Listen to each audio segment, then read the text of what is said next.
Andy Reid making his way into Arrowhead Stadium, and we're going to see the starters for more than a half in this key Week 3 preseason matchup.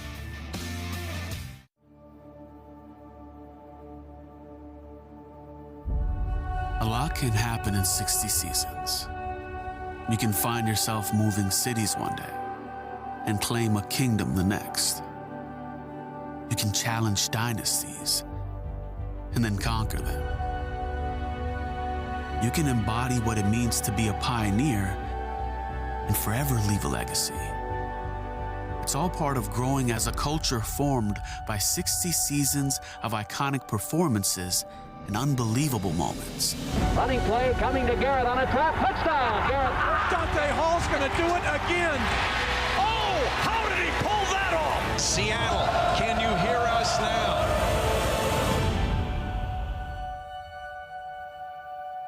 A lot can happen in 60 seasons, but maybe this is only the beginning. Chiefs making their way onto the field at Arrowhead. It's Week 3 of the 2019 preseason, and the San Francisco 49ers are in town to take on the Kansas City Chiefs. Good evening to everyone. Ari Wolf alongside former Pro Bowl Chiefs quarterback Trent Green. And Trent, here we are now, Week 3. This is a real dress rehearsal. What are your expectations for what we'll see from the starters tonight? Well, this is the game that you want to make, as you said, as a dress rehearsal. This will be the last real action that the starters get prior to Game 1, and so you want the guys to play. Now, how long they play, I don't know. Andy Reid told us about a half of football, but I don't know if that'll be the case. Well, Patrick Mahomes only was in for one series. Obviously, I'm sure he's excited and wants to get out there and play a bunch tonight. Well, you would like to see him play, but here's the thing about it is, from an injury standpoint, you don't want him to get injured. He's the MVP last year, threw 50 touchdowns, threw over 5,000 yards. In the first preseason game, he was a perfect 4 for 4 in his opening drive and led him to a touchdown drive. Last week, only 2 of 5 for 11 yards. Guess what? I'm okay with that. I'm okay with him getting out of there. And when you consider the weapons he has, we've talked about the wide receivers all preseason long, but Travis Kelce, 1,300 yards, was second most in NFL history for a tight end. He set the Chiefs' record for most receptions in a season. He is a threat against the defense. When you consider his size, his speed, it's a huge advantage for the Chiefs with a receiver that big. And talking about setting Chiefs franchise records, let's talk about Chris Jones, the impact he had last year, just an amazing season, but he's got a new role in the 4-3. It is a completely different role for him, and when you consider he was third in the NFL in total sacks on the season last year, set an NFL record, as you see right here, consecutive games with the sack. He brings the energy to the defense. He's that lightning rod in the middle of the defense. He likes to get up the field and cause pressure on the quarterbacks, opening things up for the linebackers, and they're counting on him this year to open things up for Frank Clark on the edge. Oh, there's a look at Morris Claiborne, the first time we're seeing him in that Chiefs red, and he's going to get an opportunity tonight to see what kind of role he's going to have with this team. Let's bring in the third member of our broadcast team, Todd McShay. You know, when Darren Lee was coming out of college, Ohio State, 2016, I had such a high grade on him. I thought he was one of the top 15 players in that entire draft. He goes to the Jets. He just wasn't pushed. He never became the complete player that you expected him to be. He's always had great range, always been great in coverage, but just never learned how to take on blockers and become that physical presence between the tackles. Here, he's been pushed, and it's been the best thing for him. I've been so happy and pleased to see the way he's playing with the Chiefs. They are getting the most out of Darren Lee, and he's now playing like a top 15 player like I thought he was in 2016 in that NFL draft. Thanks, Todd. We are just moments away from the start of tonight's game. When we come back, we kick off the 49ers and the Chiefs at Arrowhead. All is brought to you by Bud Light. Keep it crisp. Ticketmaster, the official marketplace of the NFL and the Kansas City Chiefs. Hy-Vee, where there's a helpful smile in every aisle. Park University, the official higher education partner of the Kansas City Chiefs. And Land Rover Miriam at Aristocrat Motors. See the world's finest SUVs at Kansas City's finest and newest showroom. Well, we focus on Joe Delaney, the late Joe Delaney, a true hero. You see his number there, Chiefs Hall of Fame running back. He was the AFC Rookie of the Year back in 1981. And why are we talking about Joe Delaney? Well, the drum ceremony is coming up, and there you see some of the notes on the Chiefs legend, Joe Delaney. 2 seasons, see those rushing yards, had a huge impact. And his wife, Carolyn, is going to be a part of the drum ceremony as we go up top to the drum deck. Carolyn Delaney, has the honors here. This is the second time up top. We did it in week 1 of the preseason. Well, you mentioned it, Ara. In fact, he's a true hero. You consider he only played 2 seasons for the Chiefs. He's in the Ring of Honor. He lost his life while trying to save some kids as they were drowning. He didn't know how to swim, and he said, I can't just sit back and do nothing. I've got to go try and help these kids. And as you said, a real hero. He's ready.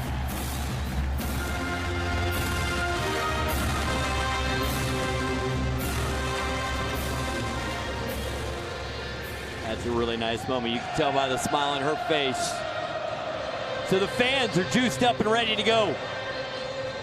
The Chiefs win the toss. They defer, so San Francisco will start out with the football. Harrison Butker will kick things off. So glad you're with us. Ari Wolf, Trent Green upstairs. Todd McShay downstairs along with BJ Kissel. There's the weather. It's perfect. 75 degrees, no chance of rain, and that's great news if you were with us last week. We had an hour rain delay, but here we go. Week 3 underway. It'll be Richie James from inside his own 5. And DeAnthony Thomas in his first play back in a Chiefs uniform makes the play. Here's What to Watch, presented by the University of Kansas Health System, the official healthcare provider of the Kansas City Chiefs. Well, perfect timing, DeAnthony Thomas back with the Chiefs. Look at the Legion of Zoom, all the receivers, and now you're going to add another speed weapon in DeAnthony Thomas, and then the backer battle, we're going to have to keep a watch on that. There's continued battle, whether it's Darren Lee, Ben Neiman, Jeremiah Untutu, and the running back battle. It's going to be a fun night of football.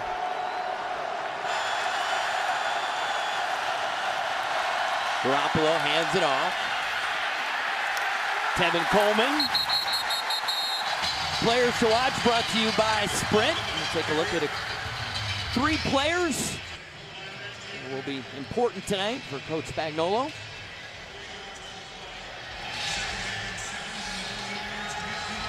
We'll shift that and get the defensive players up there for you in a moment. And Frank Clark, he saw his first action last week, 55, coming off the edge.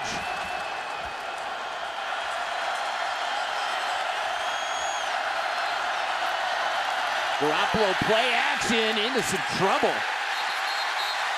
And it's incomplete.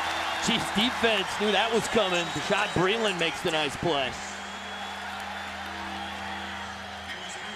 Reggie Ragland coming off the edge on first down. Ragland's the one that brings down the ball curve for only a 3-yard gain. This time coming off the edge on the outside. Garoppolo comes off on the bootleg fake and doesn't have enough time, just has to throw it.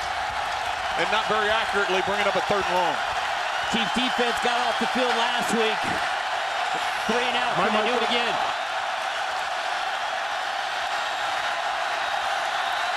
Garoppolo, and that's incomplete. And there is a flag on the play on the far side of the field at the 32-yard line. Holding. Defense, number 54. 5-yard penalty. Automatic. First down. Damian Wilson guilty of the hold.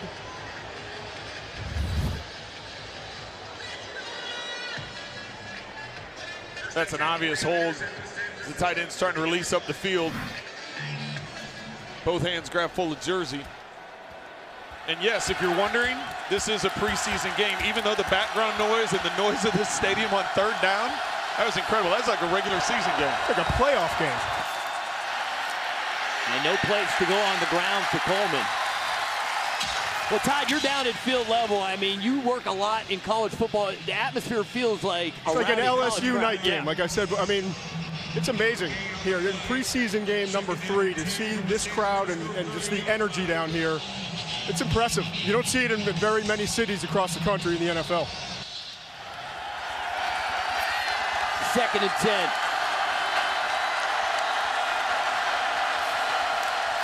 Garoppolo completes it.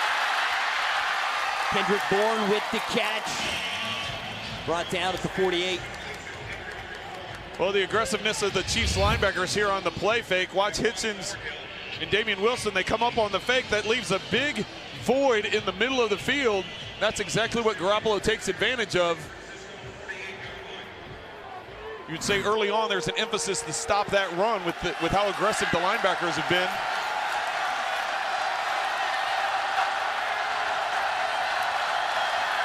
Breida, the ball carrier, cuts it back, gets into Chiefs territory. Gain of 4 on the play. Daniel Sorensen came up from his safety position to help out on the tackle.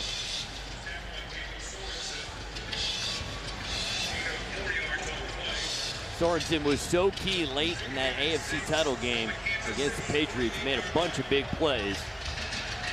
Everybody getting adjusted to the new defensive scheme under Coach Spagnuolo. He's been key his entire career here, whether it be they need him in special teams, whether they need him at strong safety, free safety. He plays multiple positions and comes up big for him every time. Garoppolo delivers up in the air. Almost a chance for a pick. Well defended by the Chiefs. Rashad Breeland again in the area. Once again, the 49ers try and play action pass. This time, that middle level coverage doesn't bite. Not the big void that had been there on the previous downs. Not the most accurate throw in the world for Garoppolo, who's taken some criticism this preseason and in training camp for not being accurate as he's coming off the ACL injury that he suffered here at Arrowhead a year ago. Hear the crowd get cranked up, Ari, because another third down. Another chance for the Chiefs defense to get off the field. They bring pressure. And it is caught. Goodwin with the catch. Ward in coverage. That's on me, Ari. I had to go and bring up his accuracy, and what's he do right here? He puts it right on the numbers. He's had like 3 of them that have been behind the receivers. This one, there is no doubt about it. He put it right on the money. And Kansas City that time bringing pressure, changing things up on third down, rushing 6, leaving isolated man-to-man coverage. Garoppolo taking advantage of it. A Hypermole replay brought to you by Bud Light. Keep it crisp. Breida. And the Chiefs force him out of bounds at the 37-yard line. And Breeland appears to be a little shaken up. Gotten off to such a terrific start tonight for the Chiefs medical staff. We'll go over to the 49ers sideline and check in on Breeland. We're just getting started here. Week 3 of the preseason. We're coming right back to Arrowhead.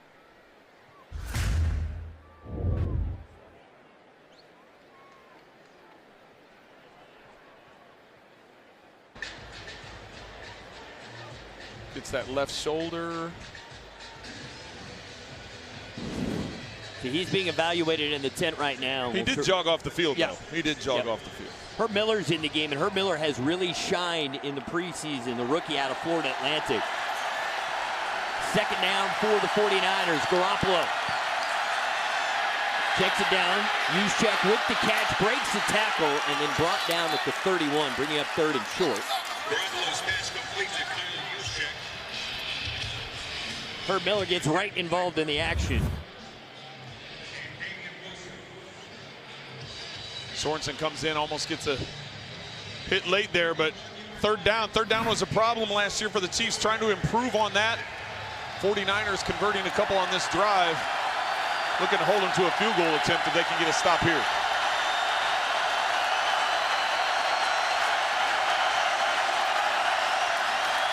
Keep it on the ground.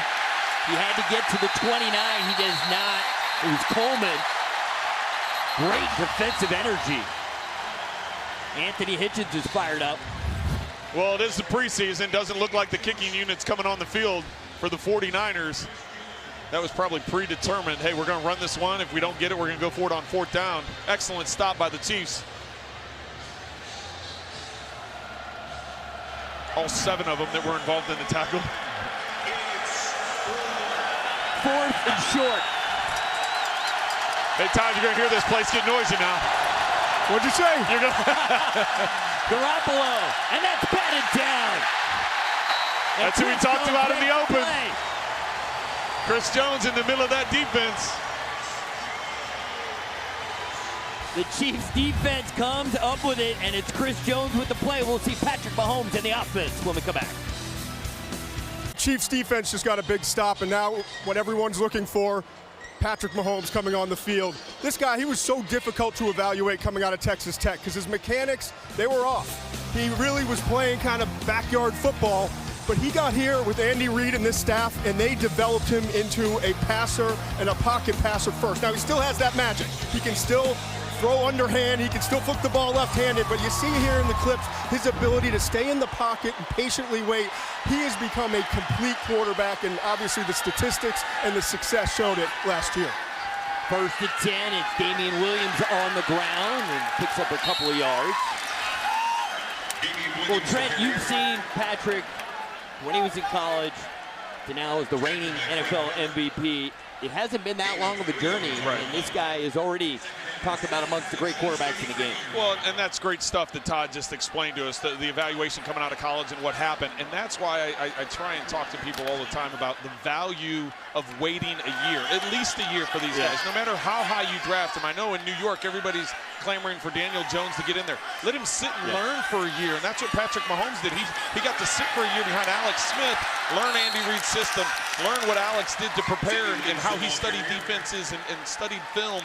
And then Patrick has talked to us about how he learned a lot, not only from Andy, from Alex, from Chad Henne, who's now on the team. It's just it's an ongoing process, and he's still, he's still only 23 years old, soon to be 24. But yeah, it's a continual process, and the fact that in year one of his starting regime, he throws 50 touchdowns and gets MVP. It's scary to think he's only going to get better. Yeah, and the thing that really jumps out to me is how patient he is in the pocket now and how his mechanics are so sound compared to 2 years ago when he was in Lubbock. 3rd down. Beautiful throw and catch. Damian Williams. Gone. Touchdown, Chiefs.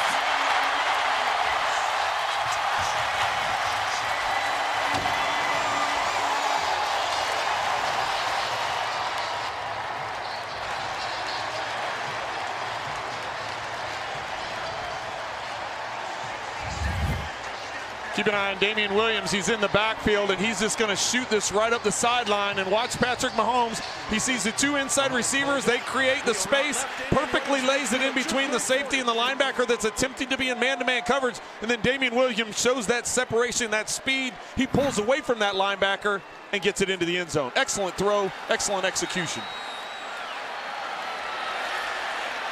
Damian's got jets, huh? He was moving. He was running away from people. I thought he was initially, as soon as he made that cutback, I thought they were going to try and dive and tackle him, and all it did is, like, if you don't dive initially, then you could just see the separation grow the further it got down the field. There's some Butker on for the extra point. Splits the uprights. 3-play drive. They go 69 yards and get the touchdown. It's Williams showing off his speed.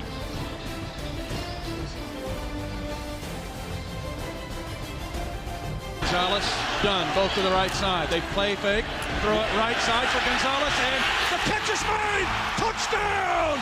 Kansas City over the shoulder! It's not only a catch for Kansas City, it's a catch for Canton, his 63rd career touchdown catch, the most by any tight end in National Football League history. And there is Tony Gonzalez. I mean, that was a great clip right there. And I know you were there for the Hall of Fame proceedings in Canton. That had to be a great experience. It was special. It's anytime you have a former teammate go in, it's, you feel a part of it. We played 6 years together here in Kansas City, so very proud of Tony and what he was able to accomplish. Good special teams. You're the only guy I know who's been talked about in back-to-back years in Canton. You got plenty of airtime, and well deserving of it, Trent. Well, I appreciate it, and I was on some good football teams and played with some great football players, and 6 great years here in Kansas City, loved it, and that's why we're still here. Yeah, you're in your 10th year in the preseason. I think you've made an impression in the area. All right, here we go. 1st and 10 for the Niners.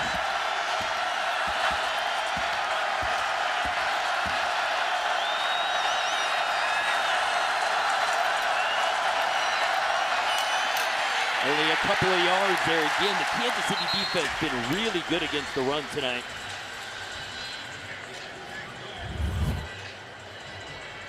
Frank Clark, you can see, just collapsed in the backside, chasing it down as the running back tries to cut back. I think it's important to point out Bashaud Breeland is back on the field for the Chiefs. That's real good news. He's had a terrific preseason. See Clark's numbers last year in Seattle. And there's Breeland, 6th-year man out of Clemson. Well, that's important for him to be out there. We talked to Andy Reid, and he was saying that this quarterback competition, this is an ongoing battle. It's going to go down to the wire. not only determine who the starters are going to be, but also going to be who is going to end up on the roster. Offense, number 84. 5-yard penalty. Second down. Trent, when we talked to Coach Reed this week, he mentioned these position battles. The corner position, the second tight end, who's going to be the third quarterback, and the fifth and sixth wide receiver. For that corner spot, given the struggles last year on defense, that is going to be so critical to see who emerges at the corner spot. Well, really, Breeland's been playing very well. Yep. And just the fact that he did go down for a couple plays, but he knows it's a competition. He's got to get back out there, and he put himself back in. And, well, he didn't put himself back in. I'm sure they gave him medical clearance, but he's back out on the field. Garoppolo underneath, and the tackle immediately made. Good defense underneath. Damian Wilson taking down Deebo Samuel. And talking to Brett Veach, the general manager, before the game, he was talking about how much potential he thinks Charvarius Ward has at the cornerback position. Obviously, you got Kendall Fuller, Rashad Breeland, and then Herb Miller's another guy who's played well. He had the one poor play where he got beat vertically last week, but outside of that, he's been one of the standouts in this camp. So it's going to be interesting to see if he's one of the backside of the roster guys that makes the team. Garoppolo with time, has a receiver. It is caught. Thornhill with the big hit at the 40. Pettis makes the catch. Well, this is just a cover two by the Chiefs. You see the hole over on the boundary in between the safety and the corner. Thornhill just not getting over there in time. Underneath the receiver was running about a 5-yard little hitch, and just to kind of occupy the corner. Coleman. He gets it to the 45-yard line. Alex Okafor makes the play. He shined a little bit last week in the game at Pittsburgh. He did. It's nice to see him get in there. Last week was his first time and missed a couple games, or missed the first game and got a sack a week ago.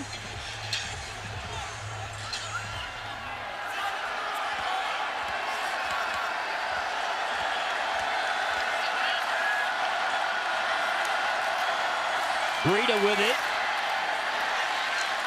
Picks up maybe a yard. Kingdom Blonde Ale is now available across the kingdom for a limited time in specially marked 15 packs. Made by Chiefs fans for Chiefs fans. Kingdom Blonde Ale is a bright and tasty brew that goes great with your tailgate. We got to the stadium a little after 4 o'clock, and tailgates were having a lot of fun. I didn't know where you're going to go with that. I thought you were saying you got here at 4 o'clock and you tried some Kingdom Blonde Ale. I was like, well, all right. No, I need all my wits about me. I know. I'm just giving you a hard time. Garoppolo going up over the top, and it's caught. 49ers get it to the 20-yard line. Breeland in coverage. James the catch. Little stutter and go, trying to get the aggressiveness of Breeland. You see that as a quarterback, as soon as you see the corner break down, you know you're putting it up. So as soon as that little stutter move happens, and you see that corner square his hips, square his shoulders, you're laying it up to that outside, and that time the 49ers took advantage. Garoppolo going to the end zone, and it is caught. Touchdown Niners. Matt Breida with the score.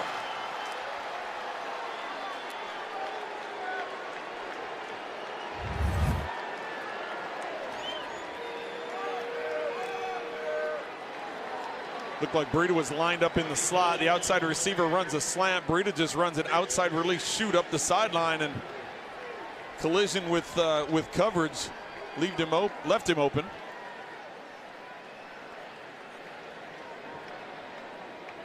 It's a heck of a catch. Yeah, I thought maybe the ball had hit the ground, but it doesn't. You can see he secures it. The ball doesn't move.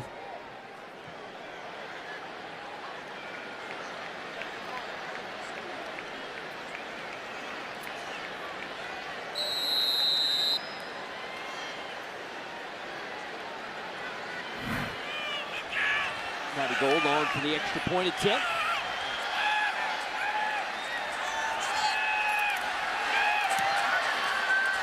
Game tied at 7, 4:14 to go in the opening quarter. When we come back, Andy Reid will have Patrick Mahomes set up for their second drive of the game. Kansas City-based Manos Wine and the Kansas City Chiefs have partnered to bring you a limited edition commemorative wine collection featuring deep-etched wine bottles and a unique metallic bubbly. Customized bottles available online. Shop online now at www.manoswine.com or at your local liquor store. Ari Wolf, Trent Green, Todd McShay. So glad you're with us on a perfect night for football here at Arrowhead Stadium. Game tied at 7. Tremont Smith waits deep. Another one of the speedsters. He won't get a chance this time. Or you said perfect weather. This couldn't be any better. It's awesome for an August, yeah. August night in Kansas City. Normally preseason games are sweating a little bit, but I tell you what, this is a beautiful night.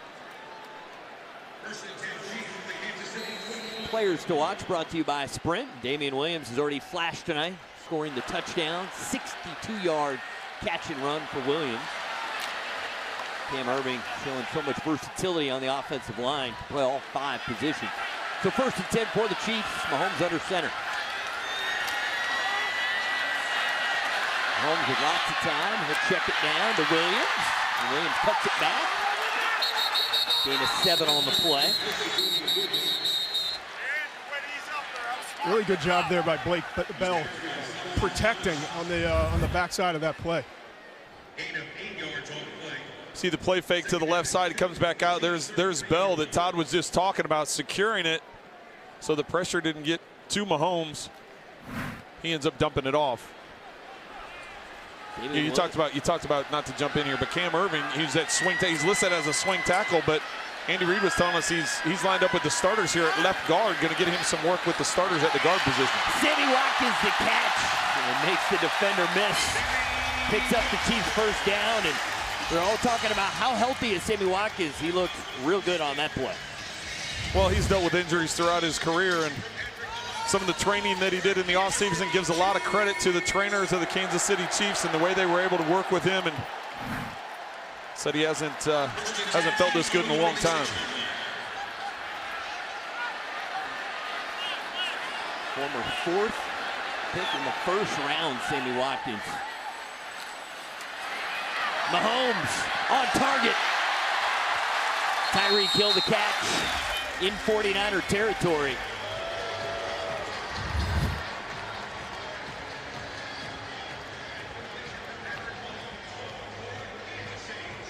That's generally what you're going to have to do with Tyreek Hill, is you're going to have to give him a big cushion. If you try bumping him, you better get contact with him because he's going to run by you. Most of the time, you're just going to get a soft corner because they're afraid of taking it to the house.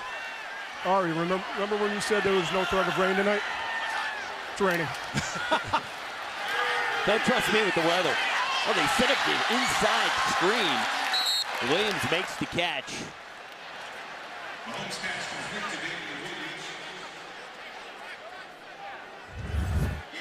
So they're trying to get Tyreek Hill coming around here, but you're going to see Williams. He comes through and sets up a lot of stuff. Flash fake there, reverse, come back. How Mahomes finds him in the middle of all those bodies, and the fact that they make positive yards out of it. Mahomes is 5 for 5 for 98 yards and a touchdown. It's Darrell Williams. You can hear those pads popping up here as he gets to the 38-yard line. Williams played his college ball at LSU. Came to the Chiefs as an undrafted free agent in 2018.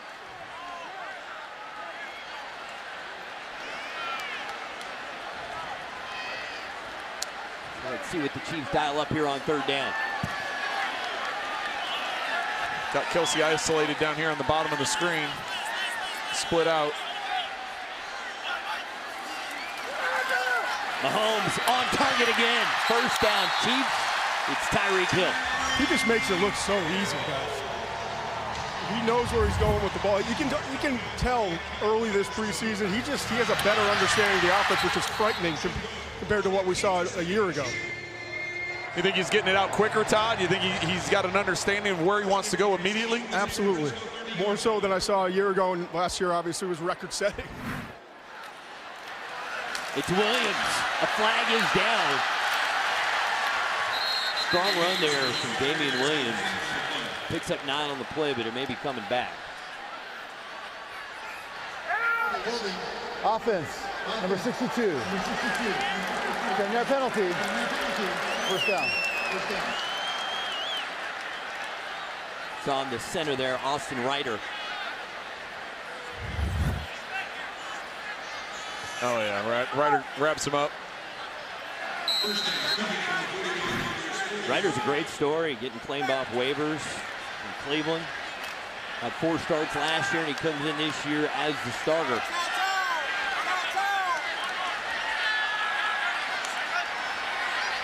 We got some movement from the 49ers. This is on infraction. Defense, number 92. 5-yard penalty. First down. First and 15.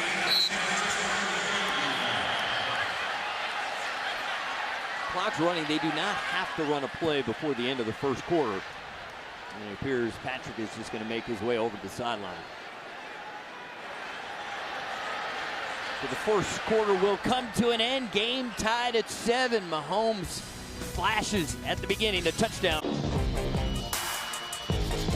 Well, you can see from last season, 50 touchdown passes. Just the 3rd player in NFL history. The other 2 guys happen to be Manning and Brady, so that's great company to be in. The youngest quarterback in NFL history to throw for over 5,000 yards, and as we've said several times tonight, NFL most valuable player, the first Chief in history to do that. What a tremendous season for Patrick Mahomes. He's been outstanding tonight. You got to start wondering, I know they told us a whole half of football, but if they continue to move down and score on this possession, I'd have to think this is the last series we see of Patrick Mahomes. I mean, he's 6 for 6 for 106 yards and a touchdown, and 4 of his completions have gone for first down. Damian Williams has been his favorite target. Williams with 3 catches and the touchdown. Mahomes. It's Darwin Thompson who breaks the tackle. And this rookie out of Utah State, Trent, continues to impress. Well, he's so elusive in the open field. That time it looks like he's going to get, knocked to the ground, and he spins out of it. And he was a guy that I thought the first couple weeks that was going to be strictly an outside the tackle type of player, but he's not afraid to take it up in there, take on tacklers, and he has the speed, as we've seen in the previous games, to get around the edge. He's been pretty dynamic for him. And Brett Veach, the GM, said before the game, it just took us a while to figure out what he was, but we knew he had that contact balance and the ability to break tackles. Tyreek Hill, the cheetah's loose, and he steps out of bounds. We have a very special guest, Chiefs President Mark Donovan, kind enough to join us here in the second quarter. And let's start with Andy Reid now in his 7th year. Brett Veach in his 3rd year as GM. It seems that everything is going in the right direction. Just from your perspective, how good does it feel to seem like everything is going the way you want it to? Yeah, from my perspective, I would tell you from the organization's perspective, it's fun to be a part of this organization right now. We've been here a while now and been through some tougher days, and now it's really fun to be part of this as we sort of accelerate. First down, Mahomes, play action.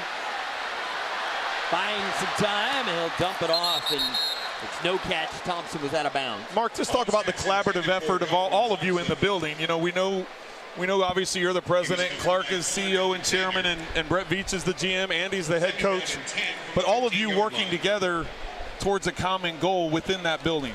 Yeah, I think continuity has a lot to do with that. I think you all know that we were all together in Philly, Brett, Andy, and myself, and the ability to just have that high level of trust in everything you do, it comes into play every single day. A drop there from Blake Bell, and what's been a virtually perfect drive thus far. Well, Mark, let's talk about training camp. Missouri Western State, you guys had an unbelievable showing from the fans. Breaking attendance records, 10 seasons out there. Must make you feel awful proud to see what's happening out there. Yeah, proud, thankful. Our fans are so good to us, and they come every single year. At the beginning of training camp, I asked some of our communications people, will this set records? And they're like, confidently, you can say you're going to break records. And I did that at our opening press conference, and then our fans went out and broke the record. So it's the most attended in our history. They came out every day, and our players feed off of that. Mahomes looking for some magic. Steps up. He's going to take off. And dive.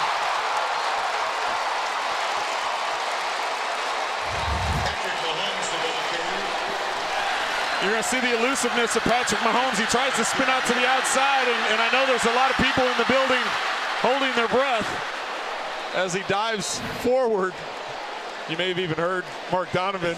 It happens every year. It's why I can't do this for a living. You guys are so good at being silent. I'm like reacting audibly, as I'm sure all our fans were. We got like, sound effects coming up here. So yes, there was a nervousness. So yep, that may be the last we see of Patrick Mahomes tonight. 25-yard attempt for Harrison Butker. And the kick is up, and it is good. Mark Donovan's going to be good enough to stick around. The Chiefs had the lead. It's 10-7 at Arrowhead. Mahomes embraced the 49er quarterback, wished him well. A great moment of sportsmanship. One quarterback offering compassion to the other. Steven Nelson no longer a KC Chief. That's the linebacker in Jimmy. Deebo Samuel back to return this kick. He had 4 kickoff returns for touchdowns in South Carolina.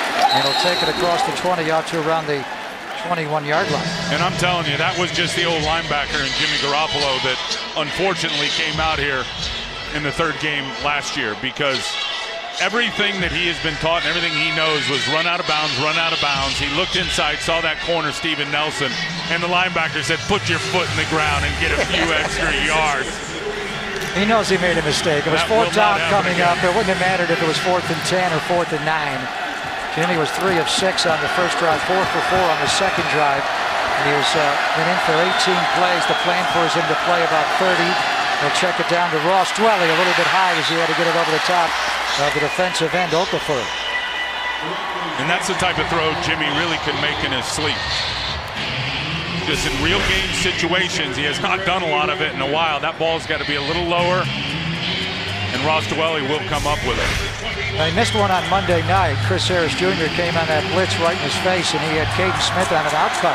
There was a clean look, and he missed that one. Well, so far, the offensive line and the running backs have done a real nice job in protection. 2nd and 10. Here's Breida behind Juszczyk. Lead play out of the eye. And he'll twist and pull forward, bringing up a manageable 3rd down as he got 7 yards on 2nd and 10. And you think if you're going to run anywhere and you need to run, it's going to be right behind Laken Tomlinson and Joe Staley. And I'll tell you who did a good job was Ben Garland getting out there, the center, who was out there for Weston Richburg, and he gets out there and gets locked up on Anthony Hitchens, the middle linebacker. You're going to get runs between the tackles. You've got to get the middle linebacker blocked. Well done by Garland. 3rd down and 3. Dwelly also had a good block as well. He lines up to the side of Garoppolo. Breida runs a pattern. They're going to sack him. It's Frank Clark, the former Seahawk, that drops Jimmy on 3rd down.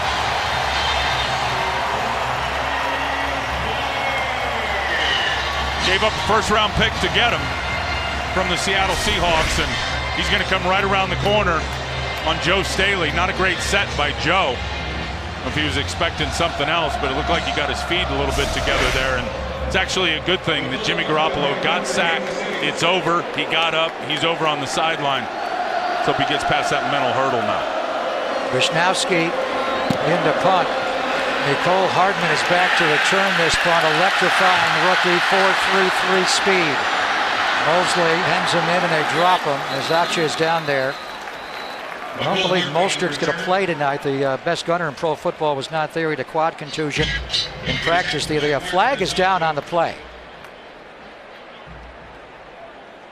And this is against the 49ers. Holding. Kicking team, number 36. Kansas City is elected to take that 10-yard penalty at the seceded spot. 1st down. How do you hold when you're covering a kick? And it happened right away. Marcel Harris with the call. They threw the flag at the line of scrimmage where the ball was punted by Wisnowski. Welcome back. Patrick Mahomes is done for the night. Chad Henne comes in, 11th year man out of the University of Michigan. There's Mahomes with a smile on his face, and with good reason. He's flawless. It looks like Travis Kelce's done for the night, too. Mahomes. And rightfully so. Yeah. Mahomes 8 for 10, 126 yards and a touchdown. Darwin Thompson picks up a yard on 1st down. Let's take you back to the score. Excellent throw by Mahomes. We're going to take a bunch of angles here from Intel. You see the throw. The 2 inside receivers work the slant. Damian Williams to the outside. Makes the cut inside. Another fast guy on this offense. defenses around the NFL are just continuing to shake their heads.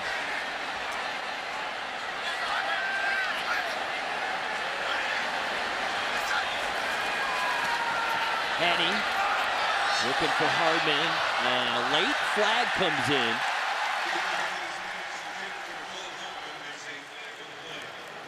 Jimmy Ward in coverage. I think Hardman pushed off a little bit there. Pass interference. Offense. Number 17. We pushed off to create separation. Penalty. First down. Hartman was in the slot. You can see he uses that right arm to get separation. Based on what we've seen throughout the preseason, you can challenge that, but it's not going to be overturned. There has to be something clear and obvious to overturn it, and that's not much there, though. Well, you can see his right arm extend, and that's what the official called. He had the view of that right arm extending to get separation, and just based on what they've done this preseason, that's not getting overturned. Thompson.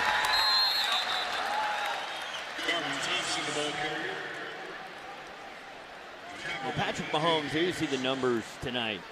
And normally when a year after a guy has been the starter, people are like, oh, the book's out on him. Defenses are going to be able to figure him out. I think the NFL doesn't feel that way about Patrick Mahomes because he can do so many different things. And with Andy Reid as his head coach, it seems like he's actually going to get better so that there's no way defensive coordinators are going to get any sleep when they're playing the Chiefs. Well, and it's going to be interesting to see now that coordinators have had an entire offseason to try and figure out how to do that. You also have to defend, it's not only Patrick Mahomes, you have to defend all the weapons. Yep. Think about how much speed they have at wide receiver, speed at tight end, speed at running back.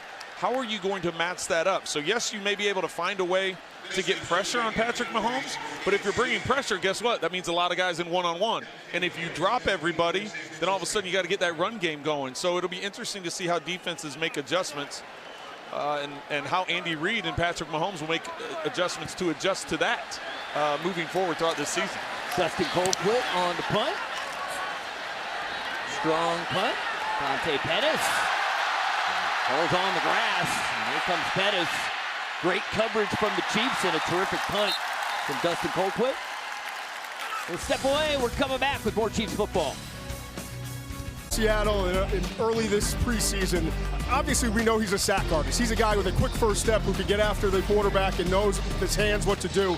But he also, and I think it's the underrated aspect of his game, he plays with violence. I mean, talking to Chris Jones, he's like, this guy's a dog. And that's the highest compliment you can possibly give to a defensive lineman. It just means that he's getting after it every single play. And he's going to defend the run. He's going to anchor when he needs to. He's going to locate the ball. And he's got so much power in his hands and the ability to disengage. He's a fun guy to watch. He's going to be a big upgrade this year at defensive end for the Chiefs. Coleman picks up 2 yards on the play. Ben Neiman, one of the guys in there on the stop. Neiman second on the team in tackles in the preseason. That's his 10th tackle. Neiman, he's a great example of what Brett Veach and the Chiefs personnel department finding gems who are undrafted. And Neiman has now become a regular part of the linebacker rotation. Second-year man out of Iowa. There you see the tweet. Frank Clark in the building with the sack. I don't think I can do that many exclamation points, but I appreciate it. Breida. And Breida able to pick up the first down for the 49ers. Breida, the ball carrier. Frank Clark, you know, for as much as he's going to help on the field, this guy, when you're around him, has this incredible energy. When he got signed, he went around to everybody in the building and shook the hands of every Chiefs employee. I think that says a lot about him. That does say a lot about him, and the fact that you talk to his teammates and what he's brought to the locker room, what he's brought to the defensive side of the ball. A lot of changes on that defensive side, not only with defensive coordinator Steve Spagnuolo, but from a personnel standpoint, and having that type of energy and leadership is important. Garoppolo completes it to Samuel, and Samuel gets it up to the 48-yard line. Neiman came back from his linebacker spot to help make the tackle. We mentioned Neiman a week ago, led the team in tackles against the Steelers, and 3 plays now, he's got 2 tackles. The other tackle was Darren Lee. He's the leading tackler in the preseason, so we're going to see a lot of him the rest of the way here. Garoppolo on the bootleg. Dumps it off. Pettis with the catch. It'll be another 49er first down. And we see Mo Claiborne's out there, wearing number 20 for the Chiefs. How do you think he fits in the secondary? Well, I think it's important when you have to consider the competition at the cornerback position and to understand he's a part of that mix. They sign him, they understand that he's going to have to serve a couple games suspension. They're not going to have him, but they've got to figure out what they have. So when they do get him for the regular season, how effective is he going to be and how can he contribute? Anytime you add talented players, it just improves the depth of your overall defense. And he is a veteran. Claiborne in his 8th season.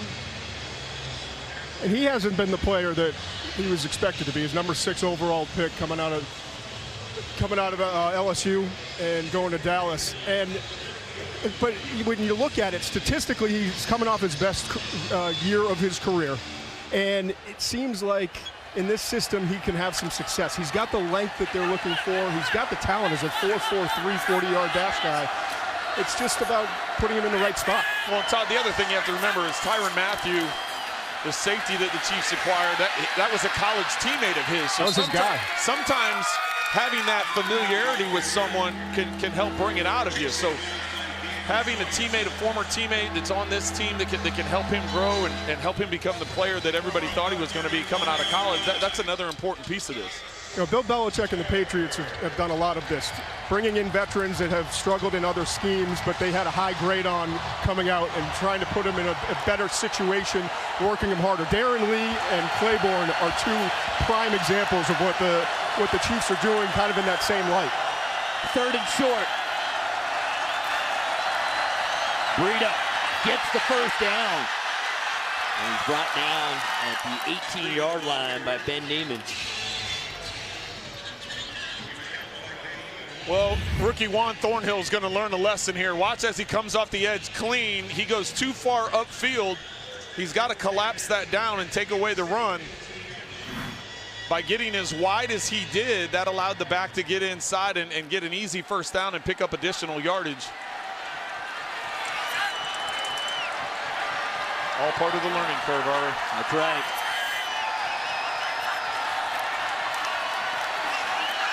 Garoppolo dumps it off. Juszczyk with the catch. Brought down at the 13-yard line. Darren Lee out there, along with Claiborne. Well, multiple times now we've seen Garoppolo with the bootleg. You see both backs go out to the right, and then the fullback sneaks underneath to leak out the backside.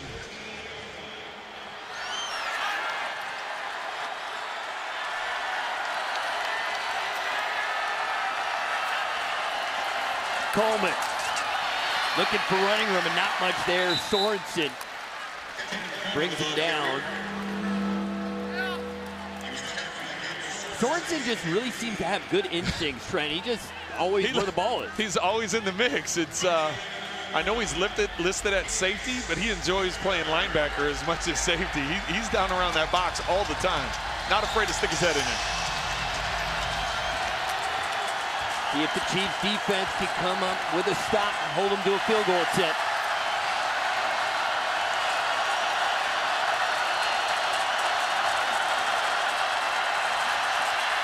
Garoppolo with time, and it's knocked away. And guess who? Sorensen again makes the play. Garoppolo was trying to work to his left, and he comes back to the right to get to the outlet. You see the double move. Sorensen doesn't bite on it. Neiman's there to the inside. Sorensen, though, gets that left arm in between the arms of the tight end and is able to knock the ball away, which forces this field goal attempt. Robbie Gould on for the field goal attempt, 29-yard attempt. Kicks on the way, and it is good. And the game is tied at 10. A little more than 3 minutes to go in the first half. Planning your trip to Arrowhead this season? Get the best Chiefs tickets at Ticketmaster.com. Every ticket is 100% guaranteed to get you in. Ticketmaster, the official marketplace of the NFL and the Kansas City Chiefs.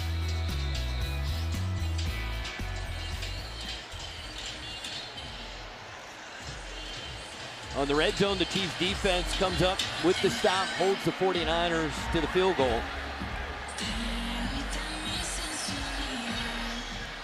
What are the chances Mitch Schwartz and Patrick Mahomes are talking about barbecue? I mean, Schwartz is the chef, right? He tweets about it, he posts about it, he loves talking about food. But you can tell the intensity of this conversation, that is not about food. No. I mean, Schwartz is, by every definition, a true Iron Man. Can't get him off the field. He has been a warrior for the Chiefs throughout his NFL career. Hardman a chance at a return. He was an All-American college in the kick return game. And Hardman's brought down at the 18-yard line.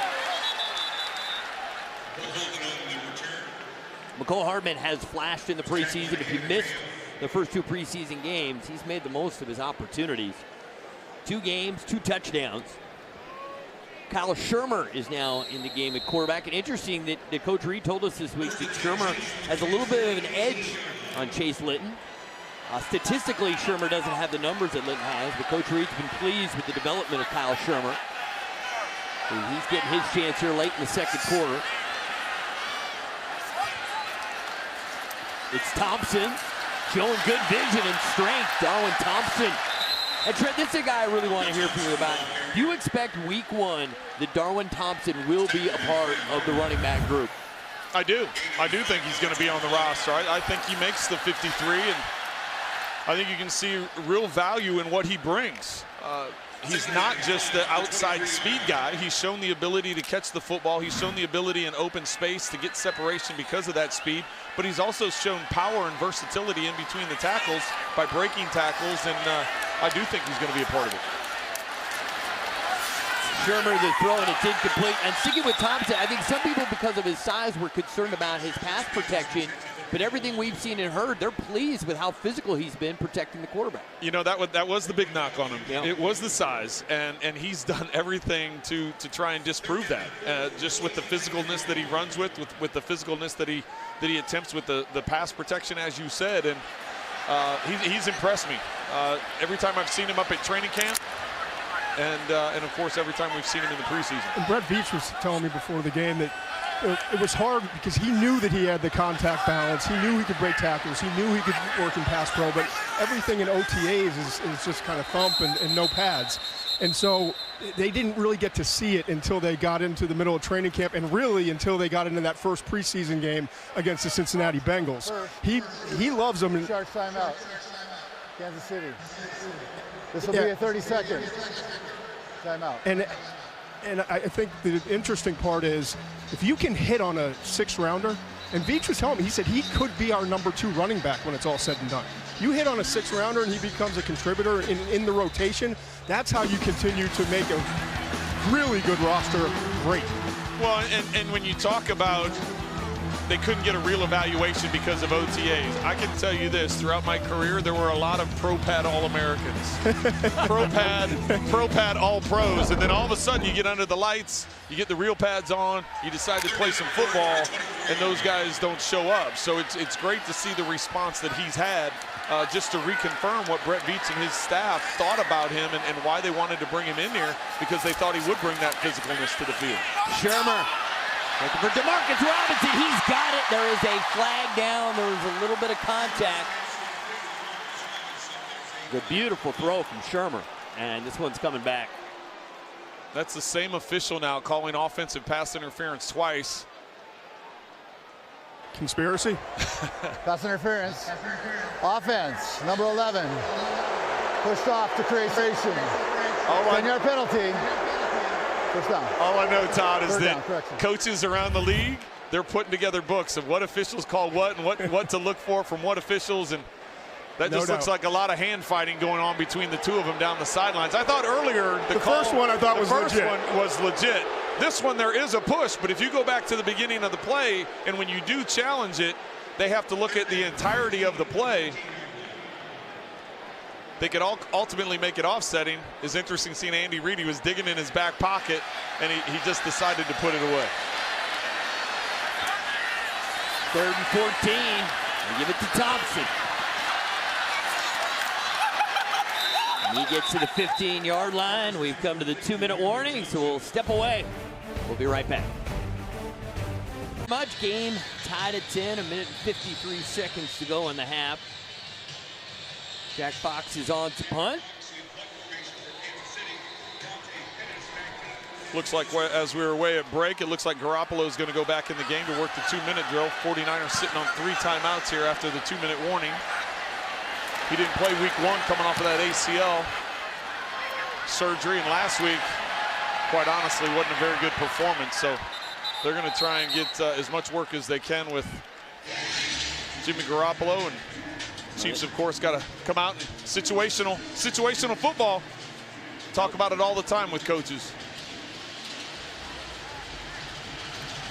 All right, we'll see if the Chiefs defense come up with a stop here. 49ers, really good field position and all 3 timeouts. Look, Patrick Mahomes even helping out the ball kicks. I mean, do it all.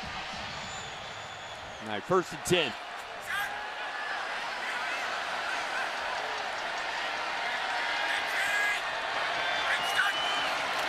The toss to Coleman. And he's going to lose yardage. Well defended by the Chiefs. Ben Neiman seems like wherever the ball is, he's close by. Chris Jones had an impact early, knocked down a pass to kill a drive. All right, this is interesting. Like I said, 3 timeouts. They have the ball in good field position. They run a sweep, and then they huddle up. So interesting approach to the 2-minute here. Garoppolo, Breida, the screen, and Breida gets hit hard but falls forward and picks up a 1st down. Sorensen with the big hit. And now they're going to move a little more quickly as the clock winding to 50 seconds. Garoppolo completes it. Dwelly, the tight end, and he's brought down at the 26-yard line. Thornhill in on the stop. Well, and that pass was completed over the head of Dorian O'Daniel. Linebacker had bitten up a little bit on an underneath route. Andy Reid was telling us he had a good week of practice as he's trying to make the adjustment, as everybody else on the defense, going from a 3-4 to a 4-3. Last year, he really stood out in pass coverage. And so, in talking about the defense and switching to the 4-3, is it fair that they're going to have to judge it in increments as the regular season goes on? After 4 games, then after 8, then after 12 and 16, because it's a big adjustment. And I think that's something that everybody that follows the Chiefs has to understand. This is a work in progress. Steve Spagnuolo coming in, putting in a new defense, changing personnel around. It's not going to be a finished product by the time week 1 comes. This is going to be a work in progress, and they hope to see steady improvement throughout the season. Garoppolo, the throw into coverage, and it's incomplete, almost a chance for an interception. Rashad Fenton, 27 in coverage, rookie out of South Carolina. That's a dangerous throw. What was it, triple coverage over there? But a lot of red jerseys over there. It was. 1, 2, 3. This Hypermo replay is brought to you by Bud Light. Keep it crisp. 3rd down.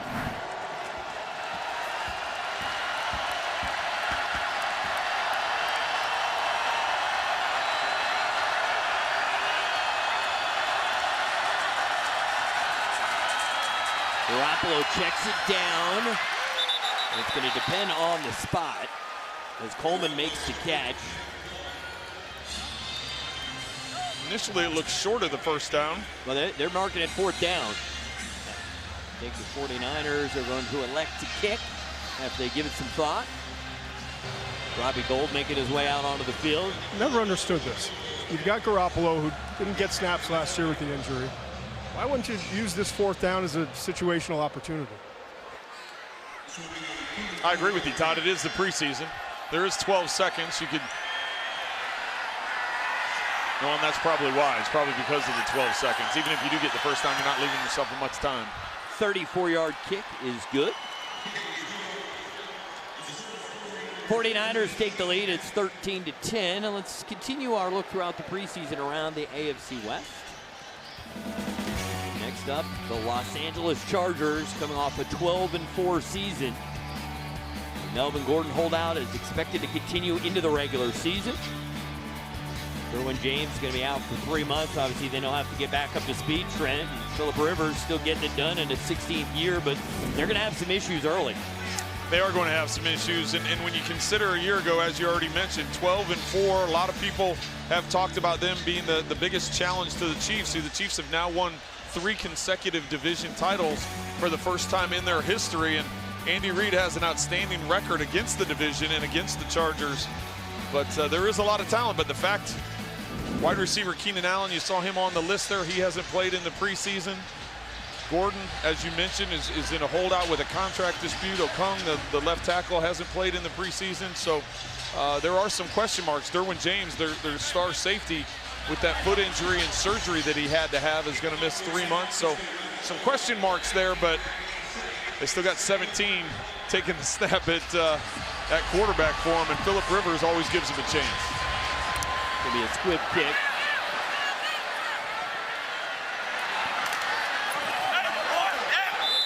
Be a few seconds left to work with there. There's one of the backup tight ends there. Nick Kaiser fielded the football. So just 4 seconds to go till halftime. Kyle Shermer trots back out there for his second series. I would guess they would just take a knee here. Yeah, and here's what they're going to do.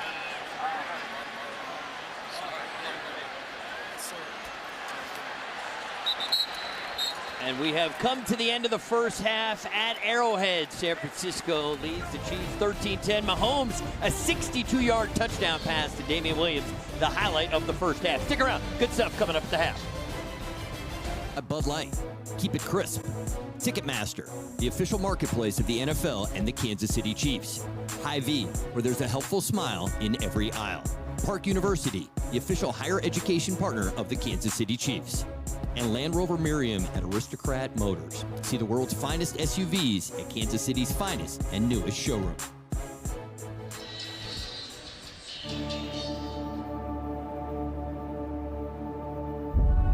A lot can happen in 60 seasons. But maybe this is only the beginning. Welcome back. San Francisco leads Kansas City 13-10 at the start of the third quarter. And let's take a look at the Hy-Vee play of the half. Well, Laura, this is going to be an easy one. This is the touchdown pass to Damian Williams. Get man-to-man coverage. Perfectly thrown by Patrick Mahomes.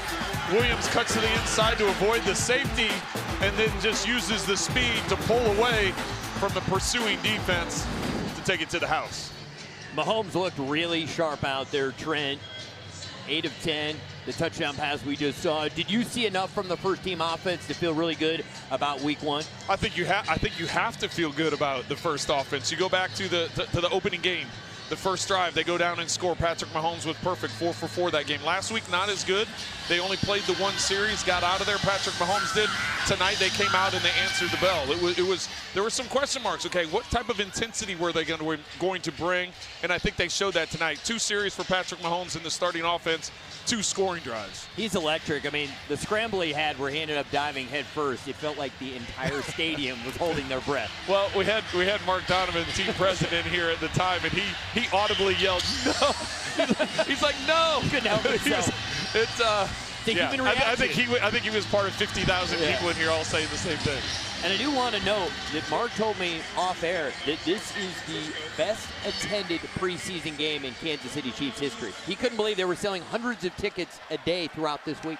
Well, that doesn't surprise me. The response on the very first, the few third downs at the beginning of the game, the crowd noise was like a regular season game. Tremont Smith from the 5. He's got a little seam, and this guy can fly. but he's upended at the 25-yard line. And let's check in with Todd McShay. Guys, I talked to Andy Reid right after halftime, and he was really happy and pleased with what he saw out of the offensive line. That was an issue a week ago when Mahomes and the first team really struggled.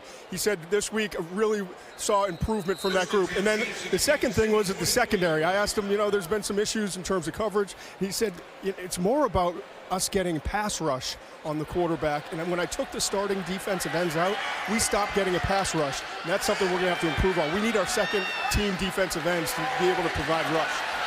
Shermer completes it to Blake Bell. Bell's in that mix. Who is going to be the number 2 tight end? And Coach Reid talked about it's one of the interesting position battles as Bell competing with Deion Yelder for that second tight end spot. Well, back to what Todd was talking about, getting pressure from the defensive end. Tano Passigno was having a very good training camp in preseason. Breland Speaks was on the other side. Speaks not playing tonight because of the injury he had a week ago. It doesn't look to be a long-term injury, but he is not playing tonight.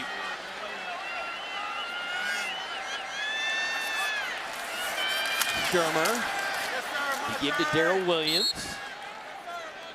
Going to bring up 3rd and short.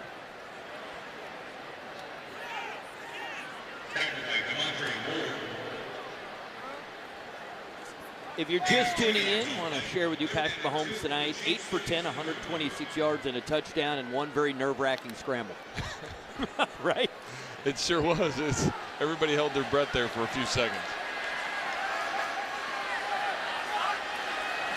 Shermer moving to his left, on target. It's Cody Thompson who leads the Chiefs this preseason in receptions. And Trent, I'm interested to get your opinion. I said it earlier. I thought, just watching Mahomes today, that he's making quicker decisions than even a year ago when he had that incredible season. But also, there were some times where he could have taken some chances or tried to fit the ball into coverage and did the smart thing and backed off and continued to either move around the pocket or continue his progressions. Well, I know talking to him over the last couple of months, just his comfort level, not only with the offense and where he's progressed and how he's gotten better, but also from a leadership standpoint. It was interesting listening to Travis Kelce and talking about that leadership, and he said he noticed it right away, even at OTAs. Contested ball to Cody Thompson. But Kelce just talking about how he came back and even more motivated. This is a guy who threw 50 touchdowns, 5,000 yards, was the league MVP, and he came back even more motivated. This is the scramble that everybody was holding their breath in the stadium. He's looking for an open receiver, and then he dives head first. Of course, he's got a little grin on his face now, but for a few seconds there, the entire stadium was breathless. I thought I was going to have to hold up Mark Donovan.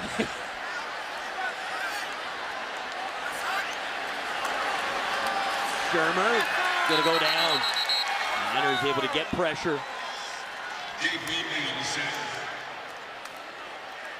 So Trent, let's stick with Shermer. What do you like about Kyle? Obviously, his dad, he's a football kid. He's grown up football his whole life. His dad, the head coach of the New York Giants. So what is it that he brings that gives him maybe the edge to be the 3rd quarterback? Well, I think it's just his command, how quickly he's picked things up. He had an outstanding career at Vanderbilt, playing in a tough conference, getting hit quite a bit. So understanding how to get the ball out of his hands, how to make checks at the line of scrimmage. He was a starter for 4 years down there and put together some impressive numbers. Chase Litton has the bigger arm. He's the bigger body, bigger arm. But from an overall feel, even though you look statistically during the preseason, Litton has the edge.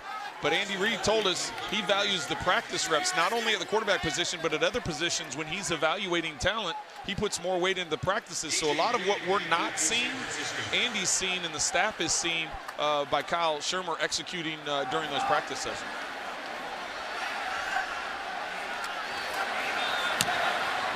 Colquitt the punt. Reid has it. Reid across the 35 and brought down at the 37-yard line. We take a break, just getting going in this 3rd quarter. Save the date for Red Friday, one of Kansas City's favorite football traditions, returns September 6th. Don't miss your chance to purchase this season's collectible Red Friday flag for $5 at area McDonald's or at shop.chiefs.com. As always, all net proceeds benefit Ronald McDonald House Charities of Kansas City. Boom. That's sharp right there. 60 years. 60 years, 100 years for the NFL. A lot of big anniversaries this year. benefiting Ronald McDonald House Charities here in Kansas City. Got to feel good about that. Definitely.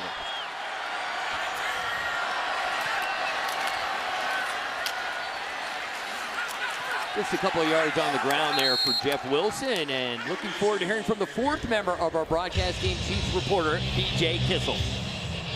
Thanks, Sorry. Down here with Chiefs tight end Travis Kelce. Travis, Coach Reed talked all week about the first team offense and wanting to get back in the zone where you guys have been for the first couple of weeks through the preseason. Took just 3 plays, went 69 yards, got into the end zone. Just how did it feel to get in the end zone so quickly tonight?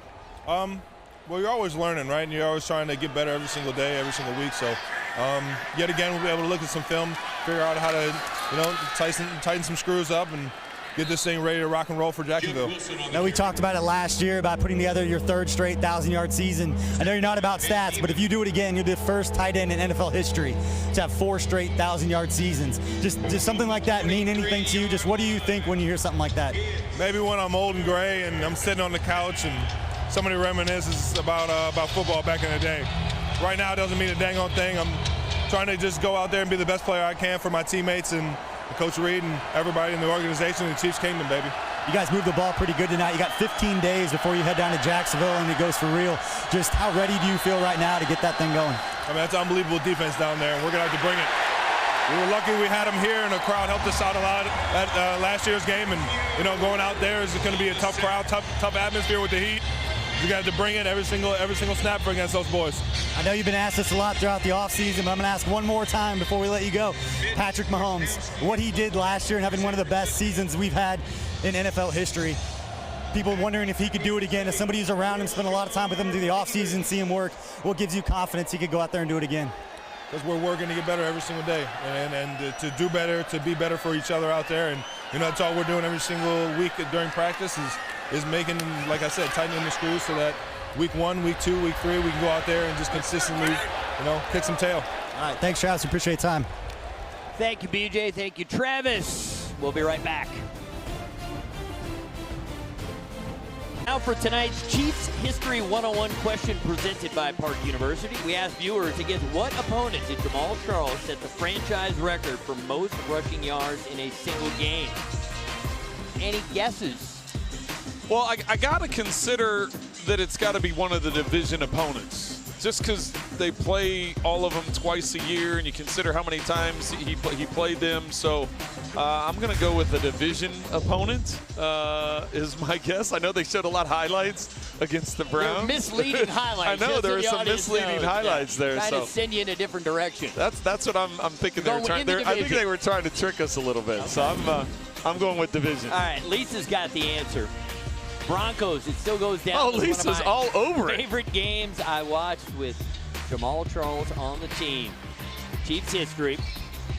Now let's take a look back. Week 17. It was January 3rd, 2010. Jamal Charles, 25 carries, 259 yards. This team has a lot of speed. Yeah. Can you imagine adding that to this? That's not fair. That's not even. We talk about a 4x100 team.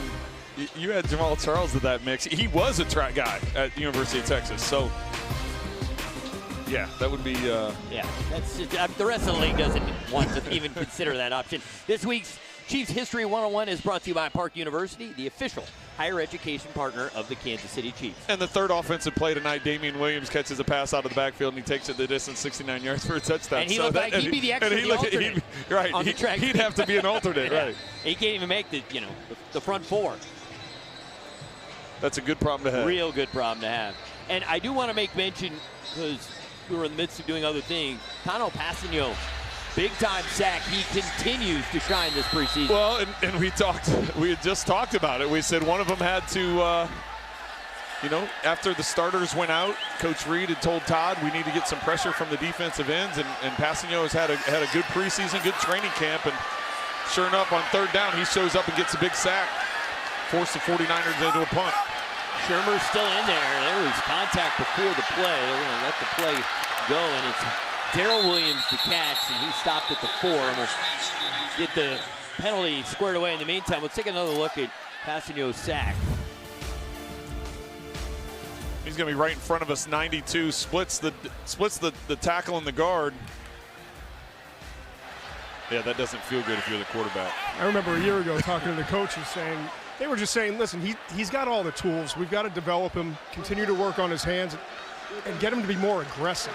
And I think that's what we've seen this year is that this preseason, he's just been more aggressive and attacking rather than kind of thinking and working through his technique and his mechanics. And Todd, I'm going to come to his defense a little bit. I think the change from the 3-4 to the 4-3 has really helped him tremendously. Now that he has his hand in the dirt and he's playing a regular defensive end. A year ago, they tried having him play outside linebacker, so sometimes he was standing up, sometimes he's dropping in coverage, sometimes he would put his hand in the dirt, but I just think he's a lot more suited to the 4-3 and more comfortable with his hand down on the ground. Shermer completes it to Pringle, and Pringle has enough for a Chiefs first down. So just want to remind everybody how big Passanio is. 6 feet 7 inches tall, 289 pounds, and he's only 24 years of age. And 35 and 5/8 of an inch arm length, which is ridiculous. You rarely see that, and it's so important for a defensive lineman. Why? Because you can keep offensive linemen off your pads. And he's learning how to use his hands, and you see that one arm, stiff arm that he's able to use to locate the ball, then keeping the guys away from his pads. He's got tools, man. He's got a chance to develop into a good starter and certainly a really good contributor in a rotation. Darrell Williams makes a nice cut. Darrell Williams, the ball carrier. We've talked about a lot about Darwin Thompson and the vision that he has and the speed that he has. Well, right here, Darrell Williams gets it to the outside. Same kind of thing, patience. Watch as he gets the ball, he comes up, he wants to take it inside. It's not there. There's a defender right there, and he has the speed to separate from them. There's no reason why that tackle wasn't made for a loss other than the acceleration and the vision and balance that Williams used to get to the outside and get close to another first down. Good blocks there from Ryan Hunter and Blake Bell. Shermer looking downfield, and it's knocked away. He was looking for Cody Thompson.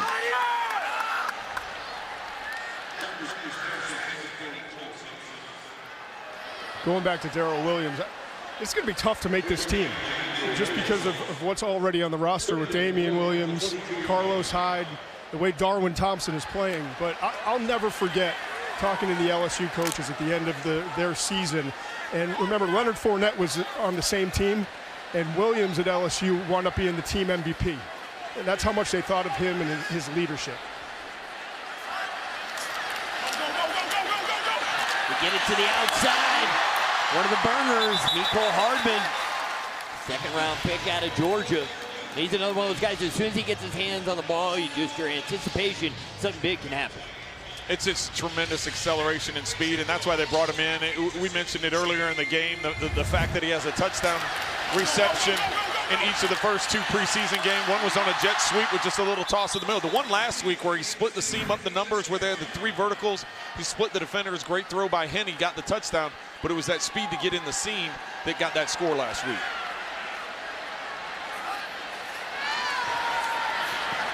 Shermer, and it's Blake Bell makes the catch. Shermer looks real comfortable out there tonight. He's got his completion percentage up. That's the one area we haven't seen him excel the first couple of weeks. Well, and the thing that impresses me is the last series, he got hit a couple times. He took a couple big sacks, took a couple big hits. He came out and he hasn't shown happy feet. He's going through his progressions. He's getting the ball out on time. Wasn't affected by the earlier hits.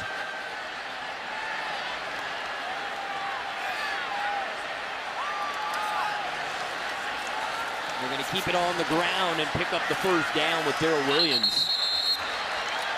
Darrell Williams, the ball carrier. So the numbers for Shermer so far, 6 for 9 for 39 yards.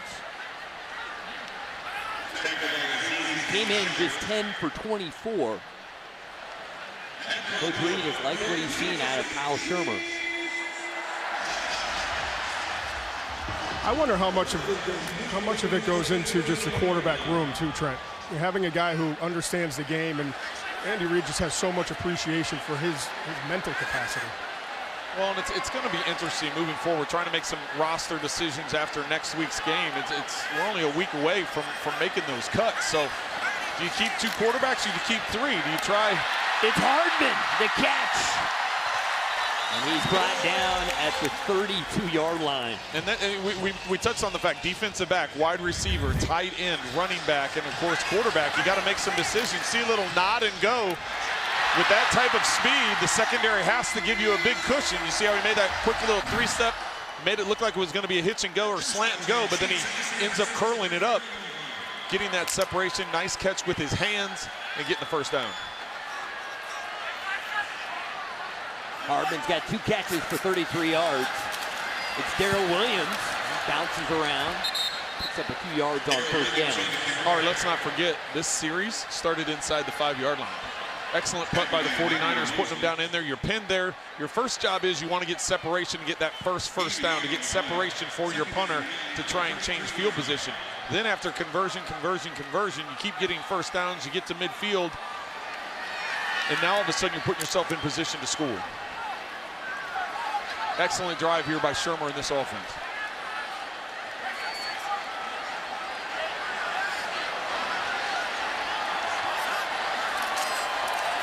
Shermer to Hardman. And Hardman a couple yards shy of the first down. I want to go back to a story that was unfortunate. Marcus Kemp, he's not going to unfortunately be able to play this year due to the ACL injury he suffered. And Coach Reed, I think, is someone who's very thoughtful with everything he says. So for him to have said about Marcus, he's one of my favorite guys, to me, that speaks volumes about how much Coach appreciates him, and obviously disappointed for Marcus that he won't be able to contribute this year. Well, and he had made those comments even prior to him getting hurt. He made them to us. He said, we always talk to him every week about who can we look to, who guys that are standing out when you start thinking about roster cuts. And he said, you know, Kemp's been showing up on special teams, and in the game where he got hurt, he had that huge catch down the middle of the field on the play that he did get hurt. So that is going to be a big loss. That's a huge target. When you consider the speed and the receivers they have right now, Kemp was a different body type, and that's what presence he brought. That's really why DeAnthony Thomas is back in the mix. He obviously doesn't have the size, but just the special teams. He's Brett Veach was saying that he might be one of the best gunners and pound-for-pound toughest guys that we've had here over all the years that I've been in the NFL. And he said to me, he goes, watch, he's going to make a play. In the very first kickoff of the night, Dak goes down and makes the tackle. Shermer keeps it. And Kyle Shermer inside the 10. It'll be first and goal. He had everybody fooled. Well, this is just everybody's running it now, college and in pros. You're just reading that defensive end, that outside defensive player. As soon as he collapses, Shermer just pulls the ball.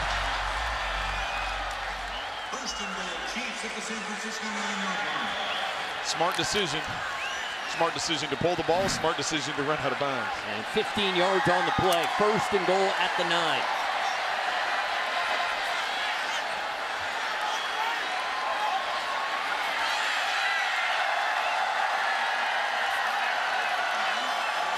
Shermer going through his reads. And able to complete it at the 6-yard line to Darrell Williams.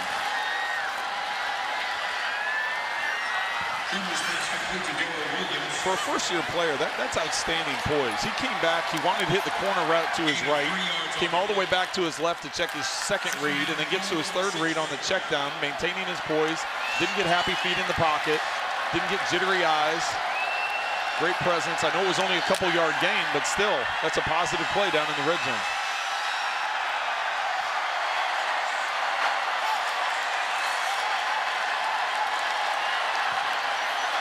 To give to Pringle. Blockers in front. He'll take it for 6. Touchdown, Chiefs.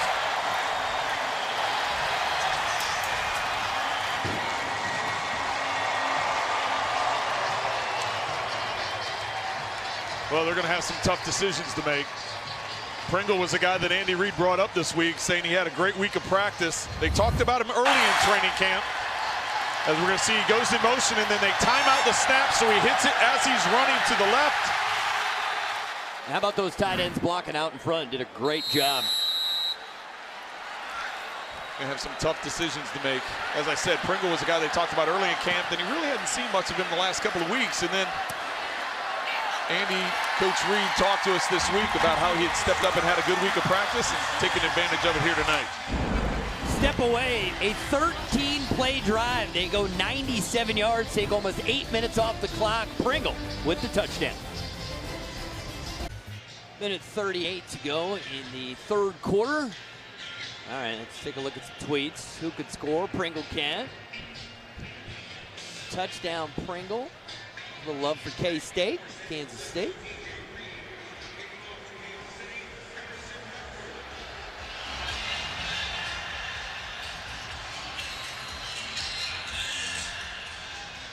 Butker to kick off. DJ Reed waits deep for the 49ers.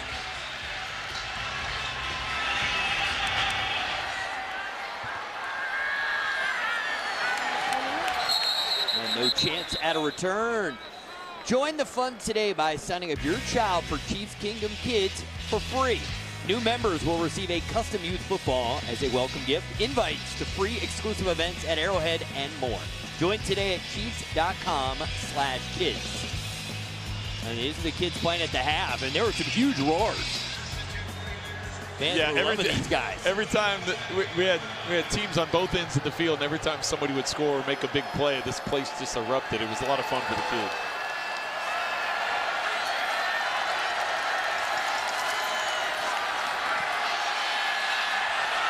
Mullins got a wide open receiver, but he can't make the play. Jordan Matthews, the Chiefs dodge one there. All right, so hope wherever As you shocking are, as it was that he just missed that throw, you have more shocking news. It is expected and has been confirmed by many sources throughout the NFL that tomorrow Andrew Luck is going to retire from the NFL. Let that sink in. You and I were both shocked. As soon as we heard about it, which was only a couple minutes ago, we immediately were just in shock. And you have to understand, he went through some serious shoulder injuries for a couple of seasons, and it was tough for him getting back. But when he's healthy, he's as good as any quarterback in the NFL, as there was just an incompletion there on second down, so brings up a 3rd and long. But with Andrew Luck, I mean, he's one of the best quarterbacks in the NFL, and all of a sudden, now because of what he's dealing with, whether it's a calf injury, heel injury, whatever, Achilles injury, whatever it may be, as you can see, the Chiefs play the Colts on October 6th. Quite a bit, right? I've got the Colts week 1 against the Chargers in LA. So Jacoby Brissett, you better be ready. Colts fans must be so devastated. It really is shocking news. Yeah, it really is, because just a few days ago they were saying, well, we're going to know here by the end of week 3 or whether week ahead whether he's going to start week 1. Not his career is going to be over, but whether he's going to play week 1. I can't remember a player with his talent level and his importance ever retiring. I mean, maybe Barry Sanders? That's what I was going to say. That's the only one I can think of, but that was... Yeah, Barry was way deeper in his career. I mean, Andrew... he is the highest grade that I've ever given to a quarterback. Now, I wasn't around for Peyton Manning. I hadn't started and all that, but during my career in 20 years, the highest grade I've ever given to a quarterback coming out of college. And as good a guy and as down-to-earth a guy as you'll meet who's a franchise quarterback. I've had many opportunities in production meetings to talk with him, and just his approach to the game, his philosophy on life, the way he looks at life, the way he looks at the game, the way, just everything about it. He approached it as a pro. It really is shocking, and I know they're saying there's going to be a press conference tomorrow. I'm anxious to watch it, just to hear what he has to say. Obviously, the injury has taken its toll. The injury, the cumulative effect of all the injuries over the years, it sounds like has finally taken its toll. Mullins the throw, Matthews the catch. And Matthews will be brought down at the Chiefs' 40-yard line. Final seconds ticking off the clock. 3 quarters complete at Arrowhead. Chiefs lead 17-13.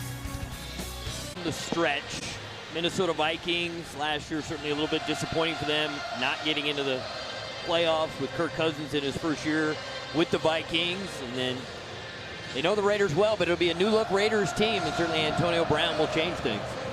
Well, when talking about the Vikings, Kirk Cousins, when you look at his numbers, he had some solid numbers last year. The defense didn't play as well as it did the year before, but they still were a really good defense. Where they were down a year ago was with that run game. Dalvin Cook has to step up and be that feature back. Latavius Murray was their leading rusher a year ago, but they got to get more consistency in the run game. And then with the Raiders, we all know what's going on there. There's been a lot of drama as we've seen week to week on Hard Knocks. Now, you don't need to tell me about that. Let's go to BJ Kissel. Thanks, Ari. Down here with Chiefs running back Damian Williams, one of the standouts today. 5 touches, 87 yards, and a 62-yard touchdown reception. We're going to ask you how the legs felt, how you're feeling going to this one. Saw you pull away in the open field. Just what was it like to get back out on the field and find some pay dirt? Oh, man, it feels great. You know, last week, I kind of got upset, when we playing against the Steelers and only had about 3-4 plays, and I really couldn't, get my feet wet. I was out all camp. So it felt great coming out here and just getting my feet wet and being able to open up. How important was it for the entire offense to come out after the game you guys had against Pittsburgh? How important was it for you guys to come and get in a rhythm, get the ball moving, let alone big touchdown passes? I feel like we had to make a statement. We had to come out here and let people know that at the end of the day, we're rolling. We're going to come out here. At the end of the day, we call this a dress rehearsal for week 1. At the end of the day, we're going to come out here and work each and every day. You got 15 days till you go down to Jacksonville and play. How ready do you feel right now? Oh, I'm ready. I feel great. Worked all off season, all camp. So I feel like, going up there, I know we're ready. I know you've been asked this before, but I know I've been around you a little bit. You grinded, you worked, you bought your time, and now you're finally that #1 running back going into a season. Just what is the opportunity going into this season, knowing what this offense is capable of with you back there? What does it mean to you? Oh, it means a lot. I'm behind a great O-line. I have a great quarterback, and we have a great, outstanding cast in the receivers. So, it feels great to be able to start the season off. I kind of just tried to hurry up and jump on the train towards the end of the year. But, it feels great to kind of come out here and start things off right with these guys. Now, last 6 games, you had 10 touchdowns, over 600 yards. Fantasy footballers out there all over the place are trying to figure out where they can take you. This is your opportunity. This is your platform. State your case on why fantasy footballers should be drafting Damian Williams in their leagues. 67-yarder, that's statement made. 3 plays, I touched that ball, I'm getting there. But y'all about to get me. Just draft the entire Chiefs offense, Damian. We appreciate the time. Yes, sir. All right, good stuff. Thank you, BJ. And thank you to Damian, who had a very good night. Jeff Wilson, ball carrier. And he has enough for a first down. What an opportunity, though, for Damian Williams. This offense, this opportunity. I mean, Damian Williams had averaged 4 yards per carry throughout his career, and then last year, over 5 yards per carry. Well, he took advantage of his opportunity late last season when he got some playing time. And as things unfolded last year and he got on the field more, and especially towards that playoff run towards the end of the season is when he really stepped up. And the Chiefs decided to sign him and extend him this offseason. So he knows what's around him. He just said it. He talked about the talent at quarterback, the talent on the offensive line, the talent in the receiving corps. And as a back, if you can be the feature back, if you can be the go-to guy to start things off, I know they're going to rotate other guys in there. They've continually said that as we've seen it throughout this preseason. But Damian Williams being that main guy, he's got to be, as you can see, he's got to be really excited about it. Mark Fields there saves the touchdown.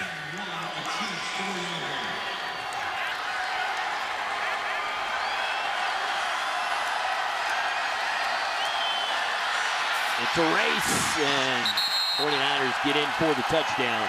Herb Miller there trying to get there ahead of Jeff Wilson, but Wilson gets the score. And the 49ers are back on top.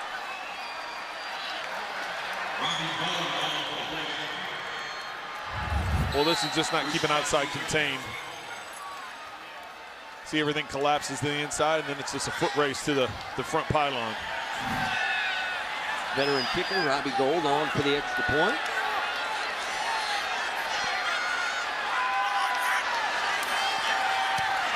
Kick is on the way, and it is good. 2017 our score. We'll have another look at the Chiefs offense when we come back. Chiefs regular season is just around the corner, and seats at Arrowhead are filling up fast. A limited number of season tickets are still available. Don't miss your chance to be a part of the action this season. Visit Chiefs.com to lock in your season tickets today. And if you're even considering, you better hustle. I mean, this is the preseason, and this place was packed tonight. Yeah, the response of Chiefs Kingdom has been tremendous. We had Mark Donovan up here in the second quarter, the team president, talking about records that were set in St. Joe at training camp this year for the Chiefs. The records that was set tonight in terms of the attendance for a preseason game in Kansas City. Pringle on the return. And he bounces it outside. A late flag comes in. And maybe an illegal block on Herb Miller, 34. Chase Litton's coming into the game. Another opportunity for him to state his case.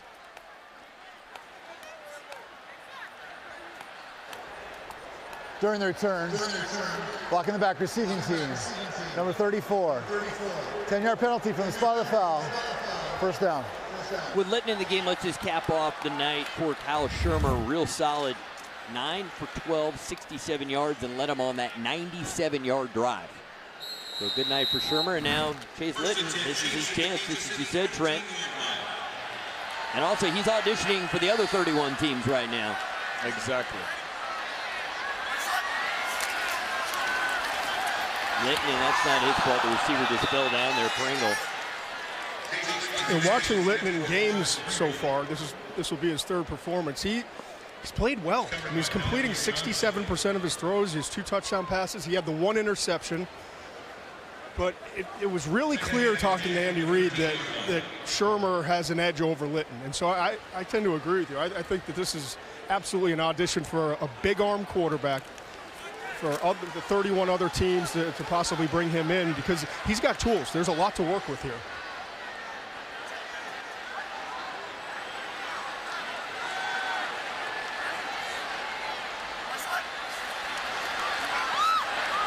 Litton completes it. Tremon Smith with the catch. So, Trent, let's talk for a moment about Carlos Hyde, because, you know, he's a big name guy coming into Kansas City, and just wondering how he's going to fit in.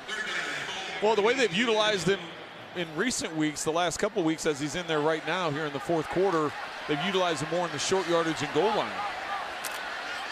I would think it's got to raise a little concern for him in a roster standpoint that he's going in this late in the fourth quarter, considering he'd been rotating with the ones the last couple of weeks.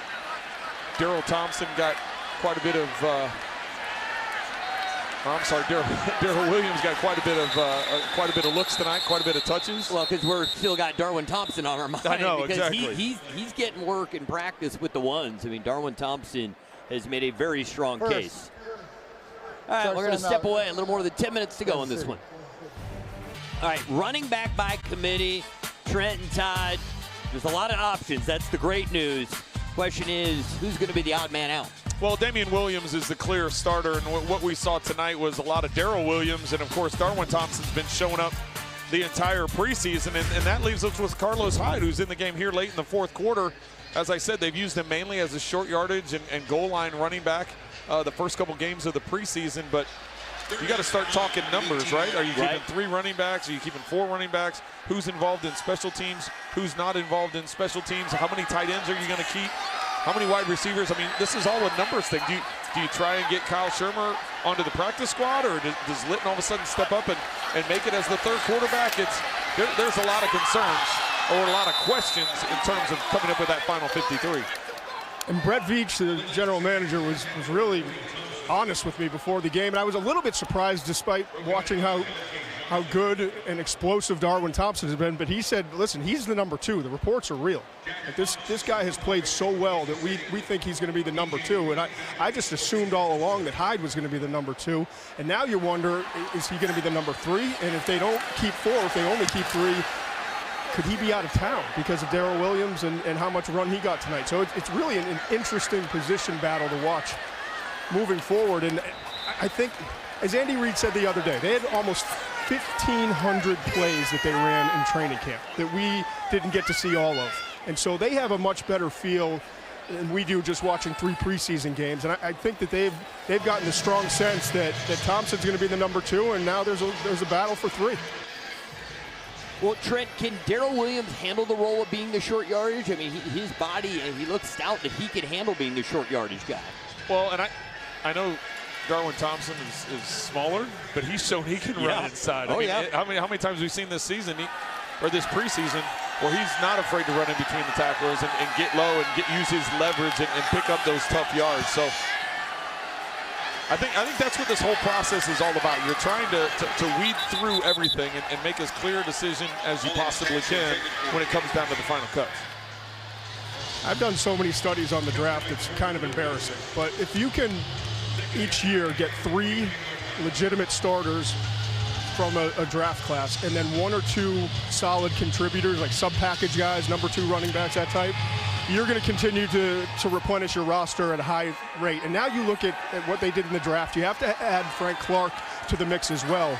You're talking about potentially 4 starters eventually, and then a 6th-round pick who's going to be a huge contributor to this offense. So Veach and this staff did a great job this past year, in my opinion at least, in terms of what they did in selecting players and finding the right guys, and add Mark Fields to the mix at the quarterback position as an undrafted free agent. I think that's spot on. I mean, the job that Brett Veach has done, I mean, you think about Juan Thornhill, Mecole Hardman, I mean, those guys are going to have instant impact right out of the gate, and you add Darwin Thompson to the mix, and that's a real successful. Well, if Darwin Thompson does indeed being the number 2 running back, he's playing quite a bit. Yeah. This is not, Andy Reid has shown he's not a one-back guy. This is going to be a rotational thing, situational thing. They're going to have certain packages that he's going to be ready and be a part of as far as game plan.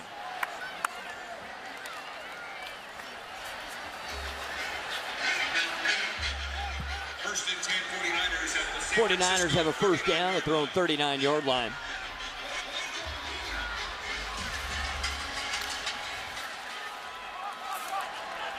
And there's the GM who's done such a marvelous job. He's been with the Chiefs for a number of years. 3rd year as the GM, and his history with Andy Reid goes back to their days in Philadelphia.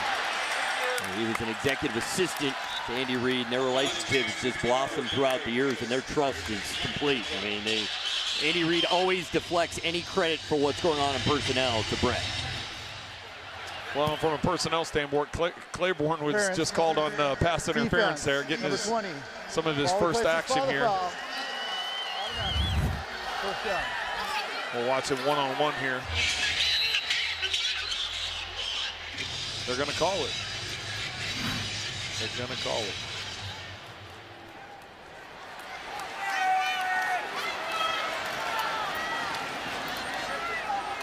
So Trent, you've been calling NFL games for a long time. Do you think that the pass interference rule will end up making you lose your mind more than the catch rule? What's going to make you more crazy? Well, the catch rule was a couple-year process, so you know, this is a one-year deal. It's just like all last year with all the kickoff rules, right? And then after 1 year, what they do? They implemented them as a permanent rule. So the kickoff rules are permanent this season. What was used last year on a temporary basis. So this year, they're just going to use all the pass interference, offensive pass interference, non-calls, the challenges. They're going to use it all to collect it, and they're going to review it at the end of the year, the rules committee, and decide what to do with it. And I think, as we've seen, as the preseason's gone on, there's been more and more clarity as to how it's going to be called. I think early on there was a lot of confusion. Now there's not as much confusion, at least in my mind. There's got to be something clear. Right. It's got to be obvious. It's got to be something that they can overturn it. It's not just going to be all the hand fighting we go back and forth with. What is called on the field is going to be the way they tend to call it, unless there is something obvious to overturn it and take it the other direction.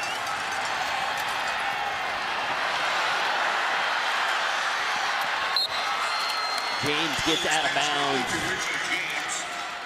I just think for the fans, the first couple of weeks, it's going to take a little bit of time to absorb it. It's going to be hard on people. I think fans get so emotional. I always say week 1 is the overreaction to whatever happens in week 1 is just magnified like no other week of the season. And no matter what team you're on, the official's a homer for the other team. Of course. It's always, that's just the reality of it. It's always calling those are all judgment calls. All those hits on the quarterback, all the protection of the quarterbacks, the roughing the passer, the hitting the defenseless receiver. You know, a lot of that is a judgment. Now, obviously, there's clear evidence when you see hitting a defenseless receiver, or clear evidence when you see hitting the quarterback. But some of those things, it's a judgment. There is a human part to being an official, a human part to playing the position, and not everything is done in super slow-mo with high-definition zoom that you're going to see it. That's just not the reality of it. So there will be mistakes, but I think the league's trying as best they can to get rid of those obvious and big mistakes. Well, when you're frustrated this year, you can just thank the Rams and the Saints for giving you some headaches this year.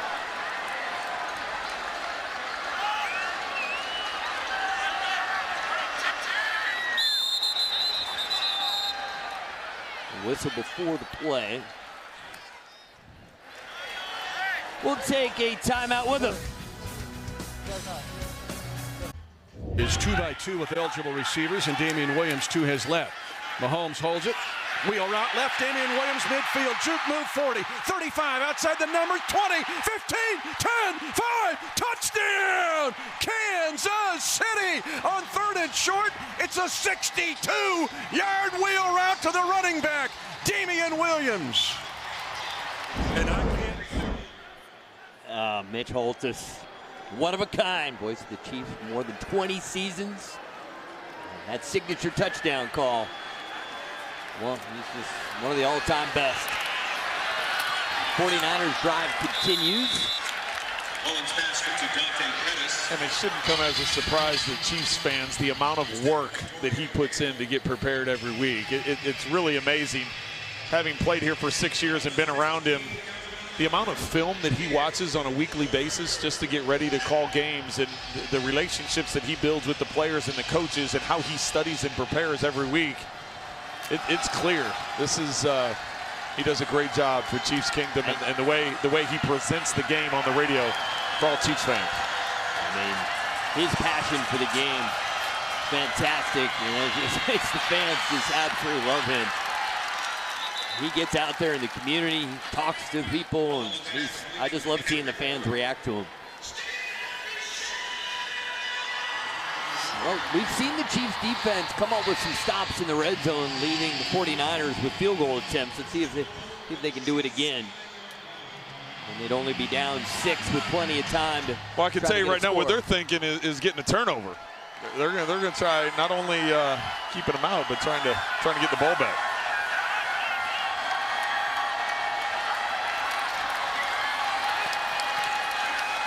Wilson gets it to just inside the 7-yard line. Colin Saunders, their big 99, their 3rd-round pick. We haven't talked about him very much tonight.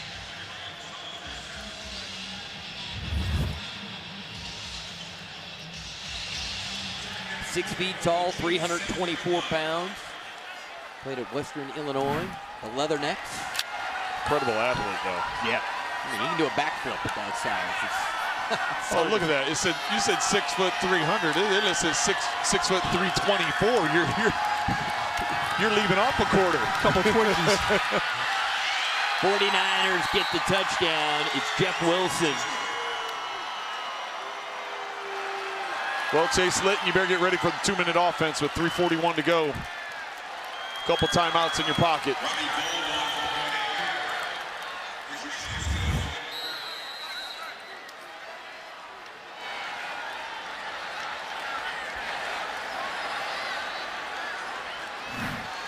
Unfortunately for Saunders, that was right in the middle of that defensive line. Golds extra point on the way, and it is good. Step away, 3:41 to go in this one. Chase Litton will try to rally the Chiefs. Welcome back, 10-point game, 3:41 to go. Offense coordinator Eric Bieniemy getting Chase Litton ready. We'll get into the 2-minute offense. Perhaps need 2 scores, 2 timeouts to go. And Rashad Fenton maybe could get him good field position. Rookie's going to get a chance here at a return.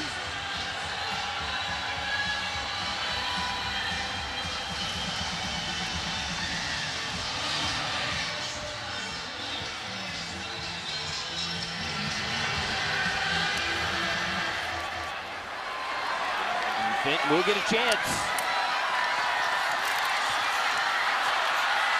Makes a couple guys miss. Solid return across the 25-yard line. So here comes Chase Litton, 2nd-year quarterback out of Marshall. Got a big arm. He's a big guy, 6'5", 230 pounds.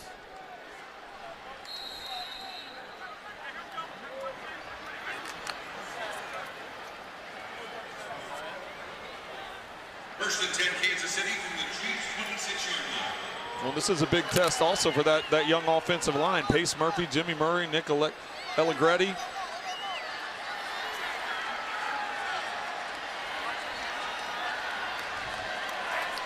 Linton so far 1 for 3 for just 5 yards.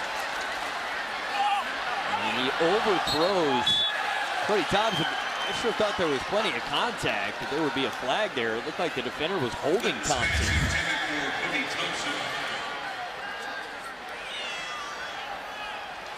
No, contact was really pretty late. The ball was already over his head.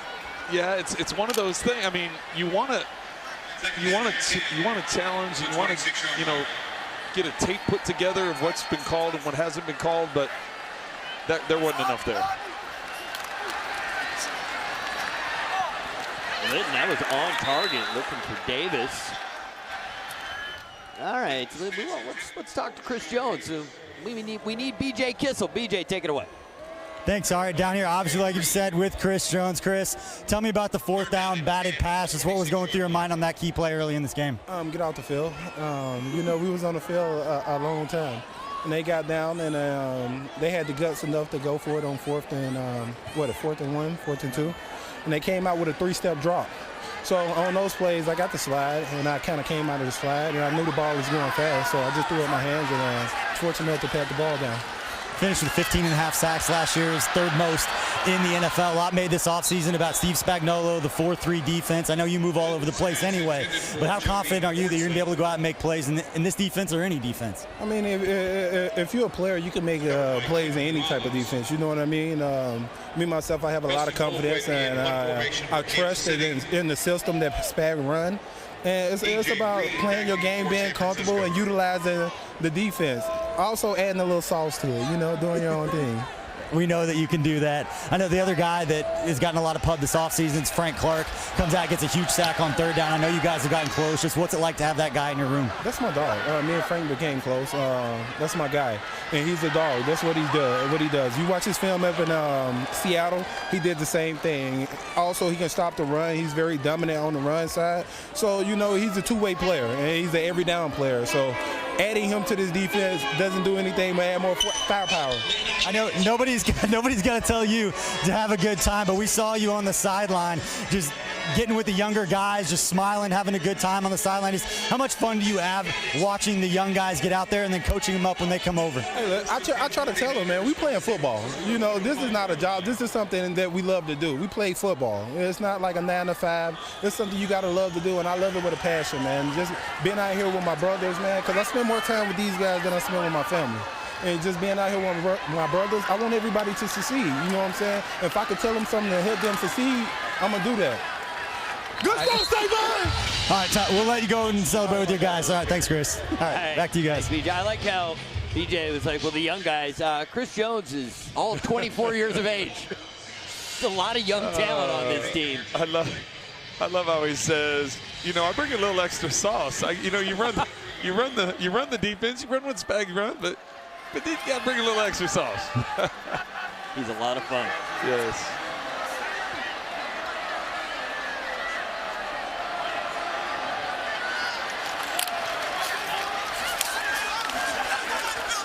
Austin Walter, ball carrier. He's close, but I don't think he has the 1st down. They'll let the clock tick down to the 2-minute warning. They are now saying it is a 1st down for the 49ers.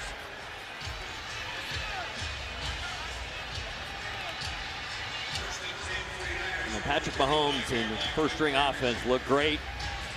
All right, 2-minute warning is here. We're coming right back. 2-minute warning here at Arrowhead, the final preseason game at Green Bay. It's Thursday, 7 p.m.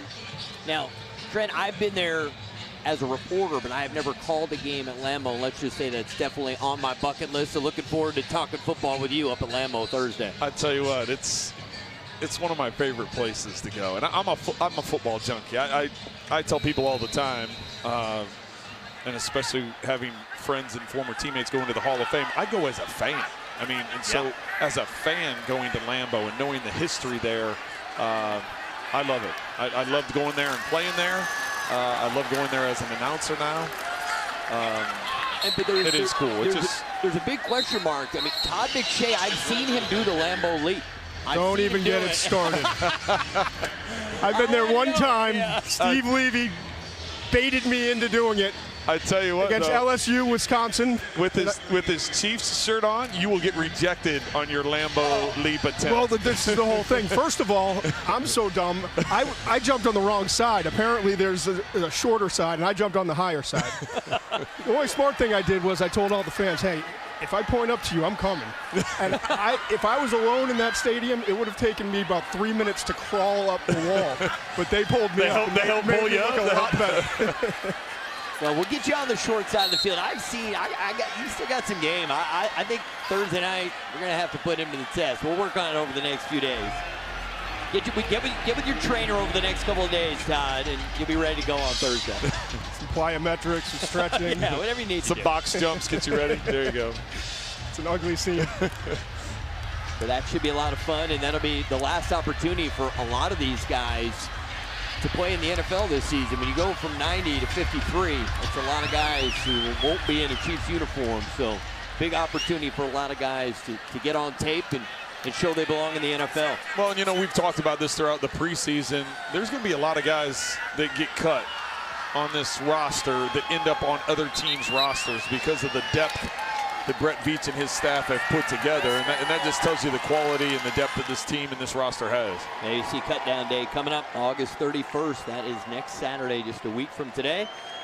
Final seconds ticking down, and Patrick Mahomes was rock solid in his limited time out there with the first unit, throwing a touchdown pass, a 62-yard touchdown pass to Damian Williams. Well, and that's what you want to see from this offense, right? We talk about the explosiveness, all the weapons that they have on offense, and the fact they came out week 1 against Cincinnati, opening drive, Mahomes 4 for 4, move down the field, they score. Last week against Pittsburgh, that wasn't a pretty game. That wasn't a pretty game for the first offense. It wasn't a pretty game for the offense in general. And so for them to come out tonight and have the effectiveness that they did, first series, 3 plays, touchdown pass, 67 yards. To Damian Williams out of the backfield, another weapon that's at Patrick Mahomes' disposal. Then getting another drive, moving down, getting into field goal position. So that was good. That was good for this offense to get back into some rhythm. And as we've talked about throughout the preseason, we mentioned it again earlier tonight, the defense is going to be a work in progress. This is going to be, yes, there's lots of new players on defense, lots of great talent, but it is a new scheme. Steve Spagnuolo trying to get his system in. Listen, it's going to be good. It's going to be better than it was a year ago, but it's going to be even better as the season progresses. Absolutely. It will be something that, Coach Spagnuolo, wherever he's been, he's made those defenses better. And given how good the offense is, the anticipation, it will be even better. If that defense can just rise up and be in the middle of the pack, the Chiefs could do amazing things, and they are 3-time defending AFC West champs. So I can tell you right now, there's no defense in the league right now that is saying, you know what, I just want to be middle of the pack. So everybody sets the bar high, but there has to be, right? Half the league's going to be either middle or below. So I mean, that's just reality. But right now their mindset is not like, hey, let's get to the middle because we know we have a great offense. Their mindset is to, try and win football games and be as good as they can. So well, part of the reason I say that is if your offense is that good and they score quickly, the defense is going to be on the field a lot. And you may be ahead in games, but you end up giving up some yards and points because the game's already been decided. See, now you sound like a defensive head coach. Now you say, you know what? You know how many times I've battled? I had this conversation. I played in the league 15 years. We scored a bunch of points. They're like, man, you got to slow down. Slow down, we don't. Our job is to score points. Right. Job is to score points. Don't give me that. Don't give me that. That's a different mind. I know. Well, that's a nice little moment here, guys, exchanging jerseys. For some of these guys, like I said, I mean, this would be the pinnacle of their career, and there's no shame in that. I've talked to so many guys who've told me, I only made it to a preseason roster. I said, don't ever use the word only in that sentence. No, this is a tough deal. It's hard to make a roster. I was on and off rosters a bunch of times, so You know, it takes a lot of time to get footing. Not everybody jumps in right away and is a Patrick Mahomes or a Travis Kelce, comes out right away and is a superstar. I mean, it takes time to work, and a lot of these guys have paid their dues. All right, let's go to B.J. Kissel. Hey, thanks, guys. Down here with Chiefs right tackle Mitch Schwartz. Mitch, obviously this is probably the last extended action the first team offense gets before the regular season against Jacksonville. Just how did you feel out there tonight? It was good. I mean, you know, scored a touchdown on the third play. You got playmakers who just get the ball in their hands and special things happen. And, you know, the next drive, we got close, you know, wish it was a little closer and could have scored a touchdown, but got a field goal out of it. And then, yeah, I mean, it seems like the operation went well. You know, I think, you know, offensive line-wise is really, you know, a challenge this week against, you know, those guys and how we performed last week. And so, you know, we're working hard this whole week of practice to really perfect our craft and come out and you know, really just allow those guys to do what they do. I mean, give Pat time. Usually good things happen. I know you've been asked this a lot about what's it like blocking for an offense that's this dangerous. Just how much fun, I mean, can you put into words what it's like just knowing the ball, you just fire it around all over the field and you got playmakers all over the place? Yeah, it just feels like no matter what happens, something good's going to happen. I mean, you get beat, somehow Pat scrambles, makes you right. You know, like we saw, I mean, with Damian, I mean, you just get the ball in these guys' hands in space, and, I mean, 5 across the board, it's just all crazy athletes, and it really makes our job easier. You know, those guys get open super fast, so Pat's able to get the ball out, and everything just meshes well together. When does the preparation for Jacksonville start? When do you start peeking ahead, knowing in 15 days you're going down there and it's playing for real? Yeah, I mean, I think you're always kind of looking ahead to some degree. I mean, you know what the ultimate goal is to start the season right. You know, we know what kind of defense they are. I mean, they're loaded. They just drafted, you know, Josh Allen, got some other guys there, and it seems like somehow their defense gets better every year. So, you know, we definitely know the challenge we have ahead of us.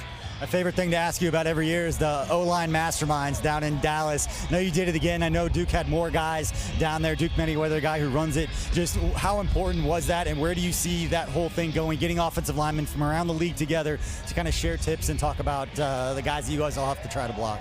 Yeah, it's cool to get other people's perspective, and, you know, I see the game one way, Lane Johnson sees it another way, Teron Armstead sees it another way. I think the main takeaway is just how different we all are. You know, we all have our own kind of subtleties and techniques, and, you know, just because something works for me doesn't mean it's going to work for them, and just because something works for them doesn't mean I'm going to utilize it as well as they do. And so you're kind of just trying to figure out, you know, oh, why did you do that on that play, or what's your general thought process here, and then, you know, all you need is one little tidbit to improve your game, and that could be the difference in making a couple blocks a game, and obviously with our offense, you know, that could be the difference in having a touchdown. So, yeah, it's a great event. It's, you know, I think it's going to be growing and continually grow, and we're able to get some college kids in this year too, so it's just going to be ever expanding, and, you know, there's really no end in sight. All right, last question before we let you go. I know that out there tonight you had a couple of different guys rotating in, and I know that Coach Heck likes to do that. Coach Reed likes to get different guys in there. You had Cam Irving at one point, you had LDT over there, and Andrew Wiley has played right guard. Just what's it like, and how important is it for you to get reps next to different guys, knowing throughout the course of the season different guys are going to mix in there? Yeah, I think Coach Heck's good at cross-training and having guys, you know, available to play both sides and different positions, and so it's big to be able to get those live reps. All right, thanks, Mitch. We appreciate your time. Thanks. Thank you to Mitch. Thank you to BJ. We'll step away and we'll come back here and we will wrap things up from Arrowhead.